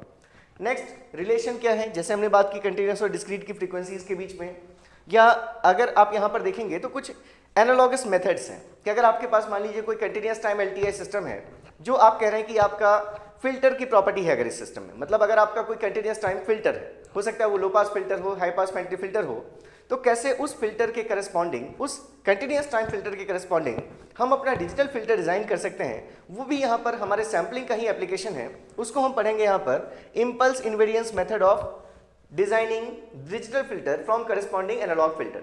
तो ऐसा नहीं कि इस पर ये पढ़ा दिया हमने तो इस पर क्वेश्चंस ही आ जाएंगे, लेकिन अगर ये चीज़ें आपको थोड़ी थोड़ी छोटी चीज़ें हैं, लेकिन अगर आप इन पर ध्यान देते हैं, अगर आप इन चीज़ों को समझते हैं, तो इससे रिलेटेड ऐसे क्वेश्चंस आ सकते हैं जो बेसिक्स ऑफ सिस्टम्स में होंगे, वो आपके डिजिटल फिल्टर्स में काउंट नहीं होंगे। तो ये सभी चीज़ें यहाँ पर हमारी इंपॉर्टेंट हैं और हम इनको पूरा डिस्कस करने वाले हैं। और फिर हम देखेंगे कि एप्लीकेशन कम्युनिकेशन सिस्टम में आप सैम्पलिंग फंक्शन का मतलब सैम्पलिंग थ्योरम का क्या एप्लीकेशन है आपका। नेक्स्ट अगर हम देखें तो नेक्स्ट टॉपिक होगा हमारा लैप्लास ट्रांसफॉर्म। तो continuous time Fourier series Fourier transform जब आपने देखा तो आपने लिखा कि वो अनबाउंडेड सिग्नल्स के लिए एप्लीकेबल नहीं है, ठीक है। तो वहीं पर अगर हमारे पास जो एनालिसिस हमें करनी है फ्रीक्वेंसी डोमेन एनालिसिस, अगर वो सिग्नल टाइम डोमेन में कंटिन्यूअस है लेकिन पीरियोडिक नहीं है और अगर वो सिग्नल हमारा बाउंडेड भी नहीं है, तो ऐसे केस में आप ना तो फूरियर सीरीज यूज कर सकते हैं ना ही फूरियर ट्रांसफॉर्म यूज कर सकते हैं। तो वहां पर ये जो एक जनरल टूल हम डिफाइन करेंगे लैप्लास ट्रांसफॉर्म, आप देखेंगे कि फूरियर ट्रांसफॉर्म की जो भी सिग्नल्स के लिए हम फूरियर ट्रांसफॉर्म निकाल पा रहे हैं, तो ऑलमोस्ट जो पीरियोडिक नहीं है ऐसे सभी सिग्नल्स के लिए आप लैप्लास ट्रांसफॉर्म के थ्रू भी इवैल्यूएट कर सकते हैं। एडिशनल एडवांटेज ये हो गया कि आप अनबाउंडेड सिग्नल्स के भी फ्रीक्वेंसी डोमेन एनालिसिस के लिए यूज कर सकते हैं अपना ये टूल लैप्लास ट्रांसफॉर्म। तो फिर यहाँ पर भी जो भी चीजें हमने वहां देखी थी, जैसे सबसे पहले तो हम ये देखेंगे कि फूरियर ट्रांसफॉर्म से हम लैप्लास ट्रांसफॉर्म तक कैसे पहुंचे, क्या रिक्वायरमेंट है लैप्लास ट्रांसफॉर्म की, एप्लीकेशन क्या है, इसके कन्वर्जेंस की कंडीशन क्या है। अब यहाँ पर हम ये देखेंगे कि जो चीजें अभी तक आपने एनकाउंटर नहीं की होंगी इससे प्रीवियस चैप्टर्स में, कि एक ही सिग्नल के लिए मतलब अलग अलग सिग्नल्स के लिए हमारा ट्रांसफॉर्म एक जैसा आ सकता है। दो हमने अलग अलग सिग्नल्स लिए, ट्रांसफॉर्म बिल्कुल सेम आ गया, तो मतलब इसका ट्रांसफॉर्म यूनिक नहीं है। तो ट्रांसफॉर्म को यूनिकली डिफाइन करने के लिए हम यहाँ पर एक अलग से प्रॉपर्टी उसके में एडअप करते हैं जिसको हम नाम देते हैं रीजन ऑफ कन्वर्जेंस। कि ठीक है हम ये ट्रांसफॉर्म निकाल तो पाएंगे, लेकिन क्या रेंज है real values real part of S की जिसके लिए हम ये ट्रांसफॉर्म निकाल पाएंगे, तो उसको आप नाम देंगे रीजन ऑफ कन्वर्जेंस। तो यहाँ पर हमारा बहुत एक इंपॉर्टेंट कॉन्सेप्ट होगा कि हम समझ सकें प्रॉपर्टीज, क्या प्रॉपर्टीज है रीजन ऑफ कन्वर्जेंस की, ये क्या सिग्निफाई करता है। फिर उसके बाद जैसी प्रॉपर्टीज आपने पढ़ी फूरियर सीरीज में या फूरियर ट्रांसफॉर्म में, वैसे ही प्रॉपर्टीज आप यहाँ भी पढ़ेंगे लैप्लास ट्रांसफॉर्म में, सारी प्रॉपर्टीज ऑलमोस्ट सेम होंगी। नेक्स्ट यहाँ पर लैप्लास ट्रांसफॉर्म पीरियोडिक सिग्नल्स के लिए एग्जिस्ट नहीं करता, लेकिन हम देखेंगे कि अगर हमारे पास कॉजल रिपीटिंग सिग्नल हो, मतलब कोई सिग्नल अगर अपने आप को बार बार रिपीट तो कर रहा है लेकिन अगर वो एग्जिस्ट कर रहा है only for 0 to infinity for time t, तो ऐसे सिग्नल्स के लिए लैप्लास ट्रांसफॉर्म इवैल्यूएट करना ये हमारे लिए इंपॉर्टेंट होगा। फिर यहाँ पर भी आप देखेंगे कि अगर हम लैप्लास ट्रांसफॉर्म में जो इंटीग्रल की लिमिट्स हैं, अगर हम वो -∞ to +∞ लेते हैं तो उसको आप नाम देते हैं bilateral Laplace transform. Bilateral Laplace transform आप यूज करते हैं तो फाइंड लैप्लास ट्रांसफॉर्म ऑफ, चाहे सिग्नल कॉजल हो आप कर सकते हैं एनालिसिस, नॉन कॉजल हो, एंटी कॉजल हो, सभी सिग्नल्स का एनालिसिस आप कर सकते हैं यूजिंग बाइलेटरल लैप्लास ट्रांसफॉर्म। लेकिन अगर आपकी रिक्वायरमेंट ऐसी है कि आपका सिग्नल सिर्फ 0 के बाद ही अगर एग्जिस्ट कर रहा है, मतलब अगर आपका सिग्नल कॉजल है, तो ऐसे केसेस में हमारे लिए एप्लीकेबल है second type, that is unilateral Laplace transform. तो हम दोनों में डिफरेंसेस देखेंगे, कौन कौन सी प्रॉपर्टीज डिफरेंट हैं। ऑलमोस्ट सारी प्रॉपर्टीज सेम होंगी बाइलेटरल और यूनिलैटरल की, फिर भी जहां डिफरेंसेस होंगे उनको हम पॉइंट आउट करेंगे। और मेनली जो एप्लीकेशन होगा आपके इस यूनिलैटरल लैप्लास ट्रांसफॉर्म का, टू सॉल्व जो इंटीग्रल डिफरेंशियल इक्वेशंस आते हैं विद गिवन इनिशियल कंडीशंस, उनको सॉल्व करना ये हम सीखेंगे using unilateral Laplace transform and its properties. Next जो टॉपिक होगा हमारा यहाँ पर, ये फूरियर लैप्लास ट्रांसफॉर्म की एक प्रॉपर्टी है, that is initial value and final value theorem, कि कैसे हम अपने ट्रांसफॉर्म को देखकर टाइम डोमेन में सिग्नल की इनिशियल वैल्यू बता सकते हैं और फाइनल वैल्यू बता सकते हैं। पार्ट 2 फिर से आपका क्वेश्चंस पर एप्लीकेशंस देखेंगे हम। तो यहाँ पर एनालिसिस सिंथेसिस होंगी, मतलब अगर आपको एक सिस्टम गिवन है, एक सिस्टम गिवन है, उसमें अगर आपको इनपुट अगर आपने अप्लाई किया और आपको आउटपुट देखना है, ये एक आपकी जो प्रॉब्लम है ये एनालिसिस की प्रॉब्लम है कि आपको इनपुट पता था, आपको सिस्टम पता था, तो आप आउटपुट एनालाइज कीजिए, आउटपुट की वैल्यू क्या आएगी। अब अगर कहीं हमारे पास रिक्वायरमेंट ऐसी है कि इनपुट हमारे लिए पता है और जो आउटपुट आने वाला है वो भी हमने डिफाइन कर दिया कि हम चाहते हैं कि हम ऐसा इनपुट अप्लाई करें और ये हमारे पास ऐसा आउटपुट आए, तो अब अगर उसके लिए आपको बीच का सिस्टम डिजाइन करना हो कि अगर हम RC या LRC कंपोनेंट्स को यूज करके अगर हम सिस्टम बना रहे हैं, तो हम उसमें कौन से एलिमेंट्स कहाँ प्लेस करें, उनकी क्या वैल्यूज हम वहाँ पर अप्लाई करें, जिससे कि हम अगर ये इनपुट अप्लाई करें पर्टिकुलर तो हमें अपना डिजायर्ड आउटपुट मिल जाए। तो ये जो प्रॉब्लम है इसको हम कहेंगे सिंथेसिस प्रॉब्लम। तो हम LTI सिस्टम्स की एनालिसिस और सिंथेसिस दोनों के लिए यूज कर सकते हैं लैप्लास ट्रांसफॉर्म, दोनों से बेस्ड क्वेश्चन हम देखेंगे यहाँ पर। उसके बाद फिर से यहाँ पर स्टेडी स्टेट रिस्पॉन्स की आप बात कर सकते हैं। Designing of continuous time frequency selective networks, मतलब जो कंटिन्यूअस टाइम फिल्टर्स होते हैं, एक बहुत बड़ा एप्लीकेशन है आपके लैप्लास और फूरियर ट्रांसफॉर्म का टू डिजाइन जो आपके फ्रीक्वेंसी सेलेक्टिव नेटवर्क्स हैं, फिल्टर्स, वो अपनी डिजायर्ड प्रॉपर्टी के अकॉर्डिंग आप अपने डिजायर्ड जो आपको रिस्पॉन्स जैसा चाहिए वैसा आप डिजाइन करेंगे सिस्टम, फिल्टर्स, वो भी यहाँ पर हमारा एक एप्लीकेशन होगा लैप्लास ट्रांसफॉर्म का। इसके बाद जैसे हमने अभी बात की कि सॉल्यूशन अगर हमें देखना है differential equations having initial conditions, तो उनके सॉल्यूशन के लिए हम यूज करेंगे लैप्लास ट्रांसफॉर्म। नेक्स्ट यहाँ पर भी हमारा बहुत टाइप के ऐसे इंटीग्रल्स आएंगे जो देखने में आपको मैथ्स का प्रॉब्लम दिख सकता है, लेकिन वहां पर अगर आप देखें तो उन इंटीग्रल्स को आप area properties of Laplace transform को यूज करके सॉल्व कर सकते हैं, तो ये भी यहाँ पर हमारा एक एप्लीकेशन होगा।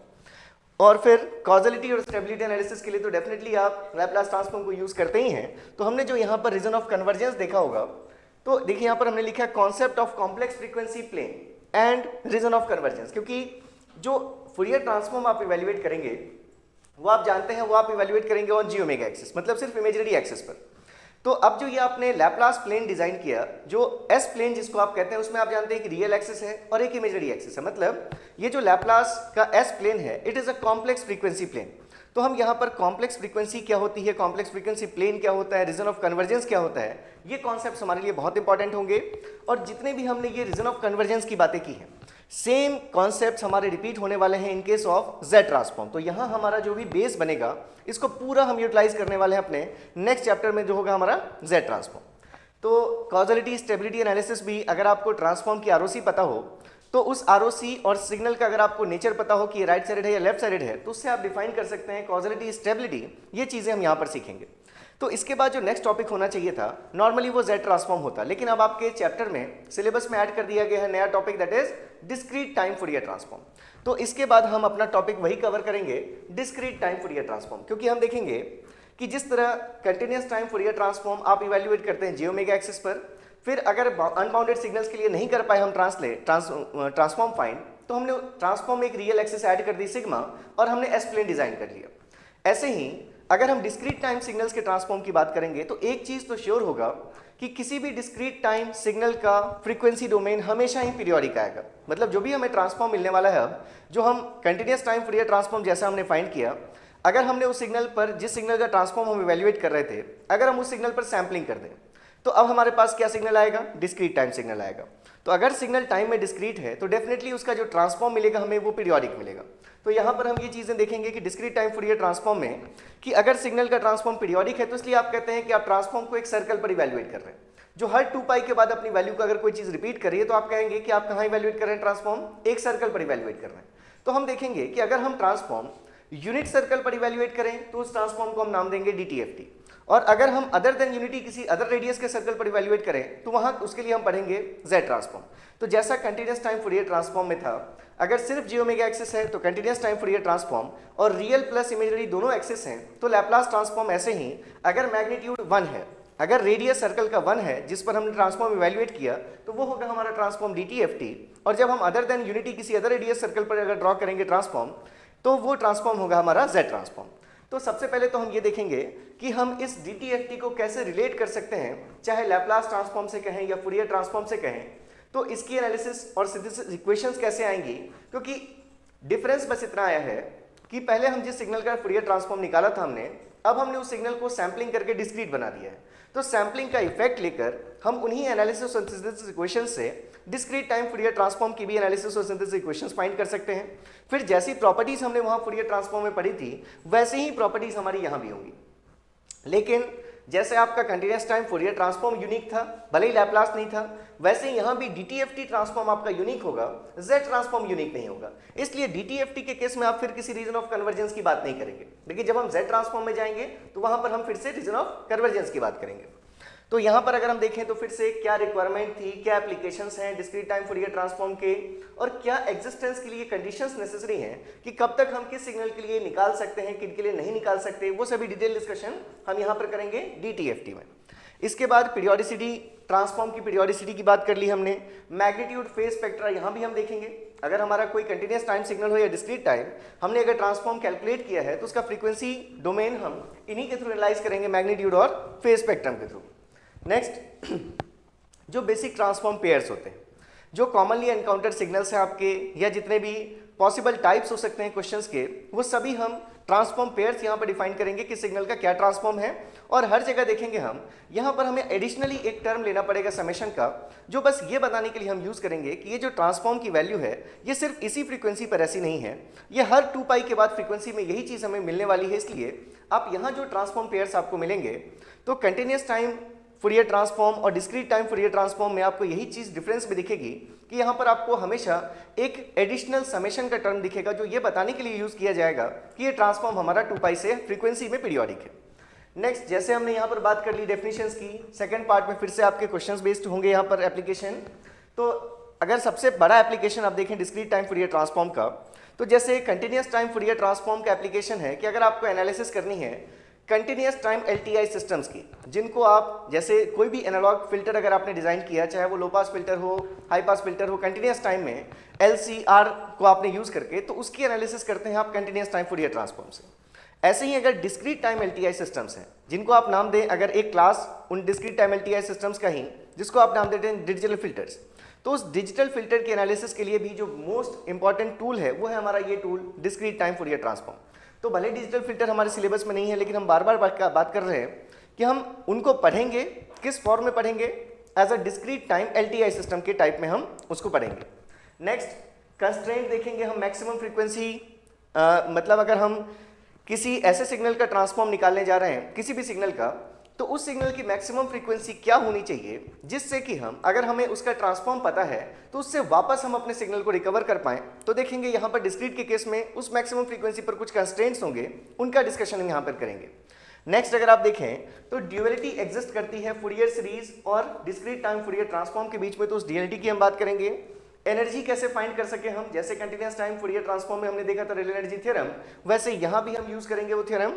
और फाइनली आप देखेंगे फिर से बहुत सारे यहाँ भी इंटीग्रल्स और समेशंस ऐसे हो सकते हैं जिनके लिए रिजल्ट आपको मिल जाएगा using discrete time Fourier transform. इसकी जो एनालिसिस सिंथेसिस इक्वेशंस हैं और जो यहाँ पार्सिवल्स रिलेशन होगा, उनको यूज करके आप बहुत सारे इंटीग्रल्स को भी सॉल्व कर सकते हैं। तो ये पूरा डिटेल्ड एनालिसिस होगा, सारी चीजें हम डिस्कस नहीं कर सकते यहाँ पर। नेक्स्ट, अगर हम देखें तो ये आपका ये सेकंड लास्ट टॉपिक है आपका, दैट इज जेड ट्रांसफॉर्म। तो ये सभी बात हमने कर ली है कि यहाँ पर भी सब कुछ वैसा ही होने वाला है। अब अगर आपका सिग्नल डिस्क्रीट है टाइम में और एपीरियोडिक सिग्नल है, और हो सकता है बाउंडेड हो सकता है अनबाउंडेड हो, दोनों ही टाइप्स के सिग्नल्स के लिए आपका ये ट्रांसफॉर्म एप्लीकेबल है, जिसको आपने नाम दिया जेड ट्रांसफॉर्म। तो पहले तो इसकी भी हम रिलेशन देखेंगे इसका, कि लैपलास ट्रांसफॉर्म से कैसे हम आ सकते हैं जेड ट्रांसफॉर्म तक, कैसे हम डिस्क्रीट टाइम फूरियर ट्रांसफॉर्म से कन्वर्ट कर सकते हैं जेड ट्रांसफॉर्म में। वो सभी चीजें देखने के बाद क्या रिलेशन है एस प्लेन और जेड प्लेन के बीच का, mapping from S plane to Z plane, ये भी यहाँ पर हमारा कंसर्न होगा। इसके अलावा आप अगर देखें तो फिर से रीजन ऑफ कन्वर्जेंस हमने पहले ही बात कर ली है कि जैसे लैपलास ट्रांसफॉर्म यूनिक नहीं होता, वैसे ही जेड ट्रांसफॉर्म भी यूनिक नहीं होगा। एक से ज्यादा सिग्नल्स के लिए जेड ट्रांसफॉर्म हमारा सेम आ सकता है, तो हम इसलिए यूनिकली डिफाइन करने के लिए ट्रांसफॉर्म को फिर से यहाँ पर एडिशनल प्रॉपर्टी यूज करेंगे, रीजन ऑफ कन्वर्जेंस। तो रीजन ऑफ कन्वर्जेंस समझेंगे, उसकी सारी प्रॉपर्टीज देखेंगे, फिर हम मूव करेंगे जेड ट्रांसफॉर्म की प्रॉपर्टीज में, वैसे ही प्रॉपर्टीज जैसी आप अब तक पढ़ते आ रहे होंगे फूरियर सीरीज से। और उसके बाद प्रॉपर्टीज को करने के बाद फिर से हम यहाँ पर इनवर्स जेड ट्रांसफॉर्म की बात करेंगे। और जैसे वहां हमने यूनिलैटरल बाइलैटरल लैपलास ट्रांसफॉर्म देखा था, यहाँ भी कॉजल सिग्नल्स के ट्रांसफॉर्म के लिए या causal part of non causal signals के ट्रांसफॉर्म के लिए हम यूज कर सकते हैं यूनिलैटरल जेड ट्रांसफॉर्म। फिर देखेंगे कि अगर यूनिलैटरल जेड ट्रांसफॉर्म की प्रॉपर्टीज को देखें तो कुछ प्रॉपर्टीज हमारी डिफरेंट होगी बाइलैटरल जेड ट्रांसफॉर्म की प्रॉपर्टीज से, तो उनका भी यहाँ पर डिस्कशन करेंगे। इनवर्स जेड ट्रांसफॉर्म ये हमारा एक बहुत ही बड़ा यहाँ पर टॉपिक होगा, बहुत इंपॉर्टेंट टॉपिक।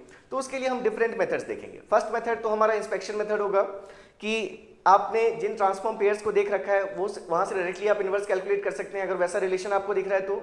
अदरवाइज यहाँ पर हम शुरू करेंगे रेसिड्यू मेथड से अपना इनवर्स ट्रांसफॉर्म। तो रेसिड्यू मेथड जैसा आप कॉशीज इंटीग्रल फॉर्मूला देखते हैं मैथमेटिक्स, सेम उसी कॉन्सेप्ट पर बेस्ड होगा हमारा ये रेसिड्यू मेथड। उसके बाद फिर हम यहाँ पर लॉन्ग डिवीजन और पार्शियल फ्रैक्शन मेथड, ये 3 मेथड्स देखेंगे हम इनवर्स के। और हम ये देखेंगे कि बहुत सारे केसेस में हमारे जो सीरीज एक्सपेंशन के रिजल्ट्स हैं, जैसे e⁻x का एक्सपेंशन या log of 1 + x का एक्सपेंशन, ये सभी एक्सपेंशन या 1 + x⁴n का एक्सपेंशन, अगर इनके रिजल्ट्स हम याद रख सकें तो बहुत सारे इनवर्स जेड ट्रांसफॉर्म में हम इनको इफेक्टिवली यूज कर सकते हैं। तो उसका भी हम यहाँ पर पूरा डिस्कशन करेंगे कि अलग अलग मेथड्स में हम कैसे इनवर्स कैलकुलेट करें, ये सभी चीजें यहाँ देखेंगे। नेक्स्ट, फिर से अगर देखें एप्लीकेशन, तो अगर हमें, जैसे हमने डिजिटल फिल्टर्स के लिए कहा कि हम अप्लाई कर सकते हैं DTFT, बिल्कुल वैसे ही आप उन डिजिटल फिल्टर की फ्रीक्वेंसी सेलेक्टिव प्रॉपर्टीज को डिफाइन कर सकते हैं यूजिंग Z ट्रांसफॉर्म ऑल्सो, कि उस फिल्टर का लो फ्रीक्वेंसी गेन कैसा है या उस फिल्टर का हाई फ्रीक्वेंसी गेन कैसा है। ये सभी चीज़ें एनालिसिस आप कर सकते हैं यूजिंग Z ट्रांसफॉर्म ऑल्सो। तो ये सभी चीज़ें देखेंगे हम। जैसे आपने कंटिन्यूस टाइम सिस्टम्स के लिए देखा था आइजन फंक्शन और आइजन वैल्यूज का कॉन्सेप्ट, वैसे ही हम डिस्क्रीट टाइम सिस्टम्स के लिए भी वो कॉन्सेप्ट डिफाइन करेंगे और इसी टॉपिक में करेंगे Z ट्रांसफॉर्म। नेक्स्ट होगा हमारा यहाँ पर कि कैसे हम यहाँ भी इनिशियल फाइनल वैल्यूज थ्योरम को फाइंड कर सकते हैं। अगर हमारे पास डिफरेंस इक्वेशंस गिवन है विद इनिशियल कंडीशंस, तो कैसे हम उनसे अपने y ऑफ n आउटपुट के लिए सॉल्यूशन ले सकते हैं। ये सभी चीजें यहाँ पर हमारा देखना, और causality stability analysis using region of convergence. और लास्ट होगा हमारा कि जैसे हमने कॉजल रिपीटिंग सिग्नल्स के लिए लैपलास ट्रांसफॉर्म की बात की थी, वैसे ही अगर सिग्नल हमारा सिर्फ 0 के बाद एग्जिस्ट कर रहा है n की वैल्यूज, लेकिन अगर वो सिग्नल आपको रिपीट कर रहा है, तो यहाँ भी हम उन कॉजल और रिपीटिंग डिस्क्रीट टाइम सिग्नल्स के लिए ट्रांसफॉर्म देखेंगे इन Z ट्रांसफॉर्म। तो नंबर ऑफ क्वेश्चंस आप यहाँ पर करेंगे प्रैक्टिस। बहुत सारे क्वेश्चंस आपको ऐसे दिखेंगे जो आपको नेटवर्क और सिग्नल्स का कॉम्बिनेशन लगेगा, तो बहुत सारे MSQs भी हमें ऐसे प्रैक्टिस करने हैं जो डिफरेंट चैप्टर्स के कॉन्सेप्ट्स को मिलाकर हम फ्रेम करेंगे। तो बस आपको बने रहना है, बिना स्किप किए हुए आपको लेक्चर्स देखने। तो हम ये पहुंच गए हैं अपने लास्ट यूनिट पर, और ये यूनिट नहीं होती अगर आप 2020 तक आपने अगर गेट का पेपर दिया होता, लेकिन आप अगर 21, 22, 23 एस्पिरेंट्स है क्योंकि, तो यहाँ पर ये हमारा नेक्स्ट टॉपिक होगा डिस्क्रीट टाइम फूरियर सीरीज। तो जैसा हमने फूरियर सीरीज के स्टेटमेंट में कहा कि हम कंप्लीट ऑर्थोगोनल सेट में इसके हम डिफाइन कर सकते हैं रिप्रेजेंटेशन किसी भी कंटिन्यूस टाइम पीरियोडिक सिग्नल का। तो डिस्क्रीट टाइम सिग्नल में भी अगर सिग्नल पीरियोडिक है, तो यहाँ भी अगर हम एक कंप्लीट सेट डिफाइन करें ऑर्थोगोनल फंक्शंस का, तो उनके टर्म्स में हम रिप्रेजेंट कर सकते हैं अपने डिस्क्रीट टाइम सिग्नल्स को। हमने ये कहा था कि कंटिन्यूस टाइम में वो जो ऑर्थोगोनल सेट बनेगा, कंप्लीट ऑर्थोगोनल सेट, उसको कंप्लीट करने के लिए इनफाइनाइट नंबर ऑफ एलिमेंट्स लगेंगे। लेकिन आप देखेंगे कि डिस्क्रीट टाइम कॉम्प्लेक्स एक्सपोनेंशियल्स क्योंकि पीरियोडिक होते हैं फ्रीक्वेंसी में 2π से, हर 2π के बाद फ्रीक्वेंसी के बाद वो डिस्क्रीट टाइम एक्सपोनेंशियल्स की वैल्यूज रिपीट होती हैं, इसलिए डिस्क्रीट टाइम के केस में जो कंप्लीट ऑर्थोगोनल फंक्शंस का सेट होगा वो फाइनाइट नंबर ऑफ एक्सपोनेंशियल से ही बन जाता है। तो इसलिए हम देखेंगे कि यहाँ पर किसी भी डिस्क्रीट टाइम पीरियोडिक सिग्नल्स को हम फाइनाइट नंबर ऑफ कॉम्प्लेक्स एक्सपोनेंशियल्स के टर्म्स में ही रिप्रेजेंट कर सकते हैं, और वो जो ट्रांसफॉर्म होगा, जो पहले आपका फूरियर सीरीज आपने लिया कंटिन्यूस टाइम के केस में, सिग्नल टाइम में कंटिन्यूस था, तो जो उसका स्पेक्ट्रम था वो हमारा एपीरियोडिक था। लेकिन अब जैसे ही सिग्नल टाइम में डिस्क्रीट है, तो अभी भी हमने बात की DTFT के टॉपिक में कि अगर सिग्नल डिस्क्रीट है तो डेफिनेटली उसका जो स्पेक्ट्रम आने वाला है वो हमेशा ही कैसा आएगा, पीरियोडिक आएगा। तो यहाँ भी आप देखेंगे कि discrete time Fourier series coefficients कैसे होते हैं, पीरियोडिक होते हैं। तो ये सभी चीज़ें यहाँ पर हम बात करेंगे। रिक्वायरमेंट क्या है, क्या एप्लीकेशंस हैं, एग्जिस्टेंस की कंडीशन क्या है, लिमिटेशंस क्या हैं, ये भी आप बात करेंगे। उसके बाद एक्सपोनेंशियल फूरियर सीरीज लेंगे हम, एनालिसिस सिंथेसिस इक्वेशंस लिखेंगे, जैसी प्रॉपर्टीज अभी तक आप देखते आ रहे थे वो प्रॉपर्टीज यहाँ भी अप्लाई करेंगे। और फाइनली हम रिलेशन देखेंगे कंटिन्यूस टाइम फूरियर सीरीज के साथ, और इसके साथ हम रिलेशन देखेंगे डिस्क्रीट फूरियर ट्रांसफॉर्म के साथ भी। अगर हम चाहें, यहाँ मैंने लिखा है डिस्क्रीट फूरियर ट्रांसफॉर्म जो आपके सिलेबस में नहीं है, फिर भी एक इक्वेशन की बात है, तो हम देख सकते हैं कि डिस्क्रीट फूरियर ट्रांसफॉर्म के साथ भी हम कैसे इसको रिलेट कर सकते हैं। Z ट्रांसफॉर्म से भी रिलेशन आप देख सकते हैं, आप किसी भी एक ट्रांसफॉर्म का किसी भी दूसरे ट्रांसफॉर्म के साथ डेफिनेटली आप रिलेशन देख सकते हैं। नेक्स्ट यहाँ भी पार्सिवल्स रिलेशन होगी जैसे हमारे कंटिन्यूस टाइम फूरियर सीरीज में थी। तो ये करने के बाद यहाँ पर भी जो क्वेश्चंस आएंगे आपके, वो normally magnitude phase spectrum of Fourier series coefficients को फाइंड करने पर ये क्वेश्चंस होंगे आपके। पीरियोडिसिटी ऑफ कोफिशिएंट्स की हमने बात की, उस पर बेस्ड क्वेश्चंस हो सकते हैं आपके। पीरियोडिक कॉन्वोल्यूशन, ये एक नया टॉपिक यहाँ पर होगा हमारे लिए। कॉन्वोल्यूशन के डिफरेंट टाइप्स आप पढ़ेंगे, जैसे आप पढ़ते हैं जो इसके पहले हमने जैसे बात की डिस्क्रीट टाइम सिग्नल्स के कॉन्वोल्यूशन को, हमने उसको नाम दिया कॉन्वोल्यूशन समेशन, उसी को आप लीनियर कॉन्वोल्यूशन के नाम से भी पढ़ते हैं। लेकिन जिन दो सिग्नल्स को आप कन्वॉल्व कर रहे हैं, अगर वो इक्वल टाइम पीरियड के पीरियोडिक सिग्नल्स हैं, तो उनके कॉन्वोल्यूशन को यहाँ पर हम देखेंगे पीरियोडिक कॉन्वोल्यूशन के फॉर्म में। और फाइनली यहाँ पर भी डिस्क्रीट टाइम सिस्टम्स के स्टेडी स्टेट आउटपुट की बात करेंगे फॉर पीरियोडिक इनपुट्स। तो ये हमारा ओवरऑल सिलेबस था। थोड़ा मैंने टाइम लिया आपका, लेकिन कुछ आप में से स्टूडेंट्स हो सकते हैं जो क्यूरियस होते हैं पूरे अपने सिलेबस को लेकर कि किस तरह से हम पढ़ने वाले हैं। ठीक है, आप पढ़ाएंगे, ठीक पढ़ाएंगे, फिर भी एक बार बताइए क्या पढ़ने वाले हैं। तो ये मैंने बस आपको वही एक ओवरव्यू देने की कोशिश की है। इसमें मैंने कहीं आपको एक्सप्रेशंस लिखकर नहीं दिखाया अभी तक, क्योंकि अभी हमें नीड नहीं है। लेकिन आप बिल्कुल एश्योर रह सकते हैं कि यहाँ पर किसी भी टॉपिक में हो सकता है कभी गलती से एक कोई ईजी चीज़ छूट जाए। लेकिन ऐसा बिल्कुल भी नहीं होगा कि कोई ऐसा कॉन्सेप्ट छूट जाए जो आपको कहीं बाहर टफ लग रहा था। मतलब जितने भी कॉम्प्लेक्स कॉन्सेप्ट्स हो सकते हैं वो डेफिनेटली इंक्लूडेड होंगे आपके सिलेबस में, चाहे किसी भी चैप्टर की हम बात करें। जितनी भी चीज़ें जिनसे आपको कभी डर लगता अगर होगा पहले, तो डेफिनेटली हमारी ये पूरी कोशिश होगी कि वो चीज़ें आपको सबसे ईजी लग जाएँ। तो इसके बाद अगर हम देखें कि जो पैटर्न है, अब जो सेक्शंस होंगे गेट में क्वेश्चंस के, वो आपके 3 टाइप के क्वेश्चंस आपको मिलने वाले हैं। पहला टाइप क्या होगा आपका, वो होगा आपका जो एमएसक्यू, मतलब 3 टाइप के क्वेश्चंस है। तो फर्स्ट जिसमें एमसीक्यू अगर हम कहें, मल्टीपल चॉइस क्वेश्चंस, मतलब आपके पास किसी क्वेश्चन में 4 ऑप्शंस होंगे, उनमें से एक ही ऑप्शन करेक्ट होगा। अगर आप उस करेक्ट ऑप्शन को चुनते हैं तो आपको पॉजिटिव जो भी मार्क्स होंगे, 1 मार्क का क्वेश्चन है तो 1 मार्क, 2 मार्क का क्वेश्चन है तो 2 मार्क्स मिलेंगे। लेकिन अगर आपने नेगेटिव, अगर आपने गलत ऑप्शन को टिक कर दिया, एक ही ऑप्शन आपको टिक करना है, तो अगर आपने गलत आंसर मार्क किया तो आपको वहां पर पेनल्टी देनी होगी, नेगेटिव 1/3 आपको नेगेटिव मार्किंग वहां मिलेगी। इसके बाद के जो 2 टाइप्स और हैं, हमारा एक नेक्स्ट टाइप होगा न्यूमेरिकल आंसर टाइप, और फिर होगा मल्टीपल सेलेक्ट क्वेश्चन। तो न्यूमेरिकल आंसर टाइप में आपके पास किसी भी एक क्वांटिटी की वैल्यू पूछी जाएगी, न्यूमेरिक वैल्यू, जो आपको वर्चुअल कीबोर्ड से एंटर करनी है, उसके लिए आपको कुछ रेंज भी दी जाएगी। तो ऐसे क्वेश्चन, इसको आप नाम देते हैं न्यूमेरिकल आंसर टाइप क्वेश्चन। ऐसे क्वेश्चन में अगर आपने गलत आंसर एंटर किया तो भी आपको नेगेटिव मार्किंग नहीं होनी है, जो भी मिलना होगा अगर पॉजिटिव, अगर करेक्ट आंसर तो पॉजिटिव मार्क्स मिलेंगे, अदरवाइज 0 मार्क्स मिलेंगे।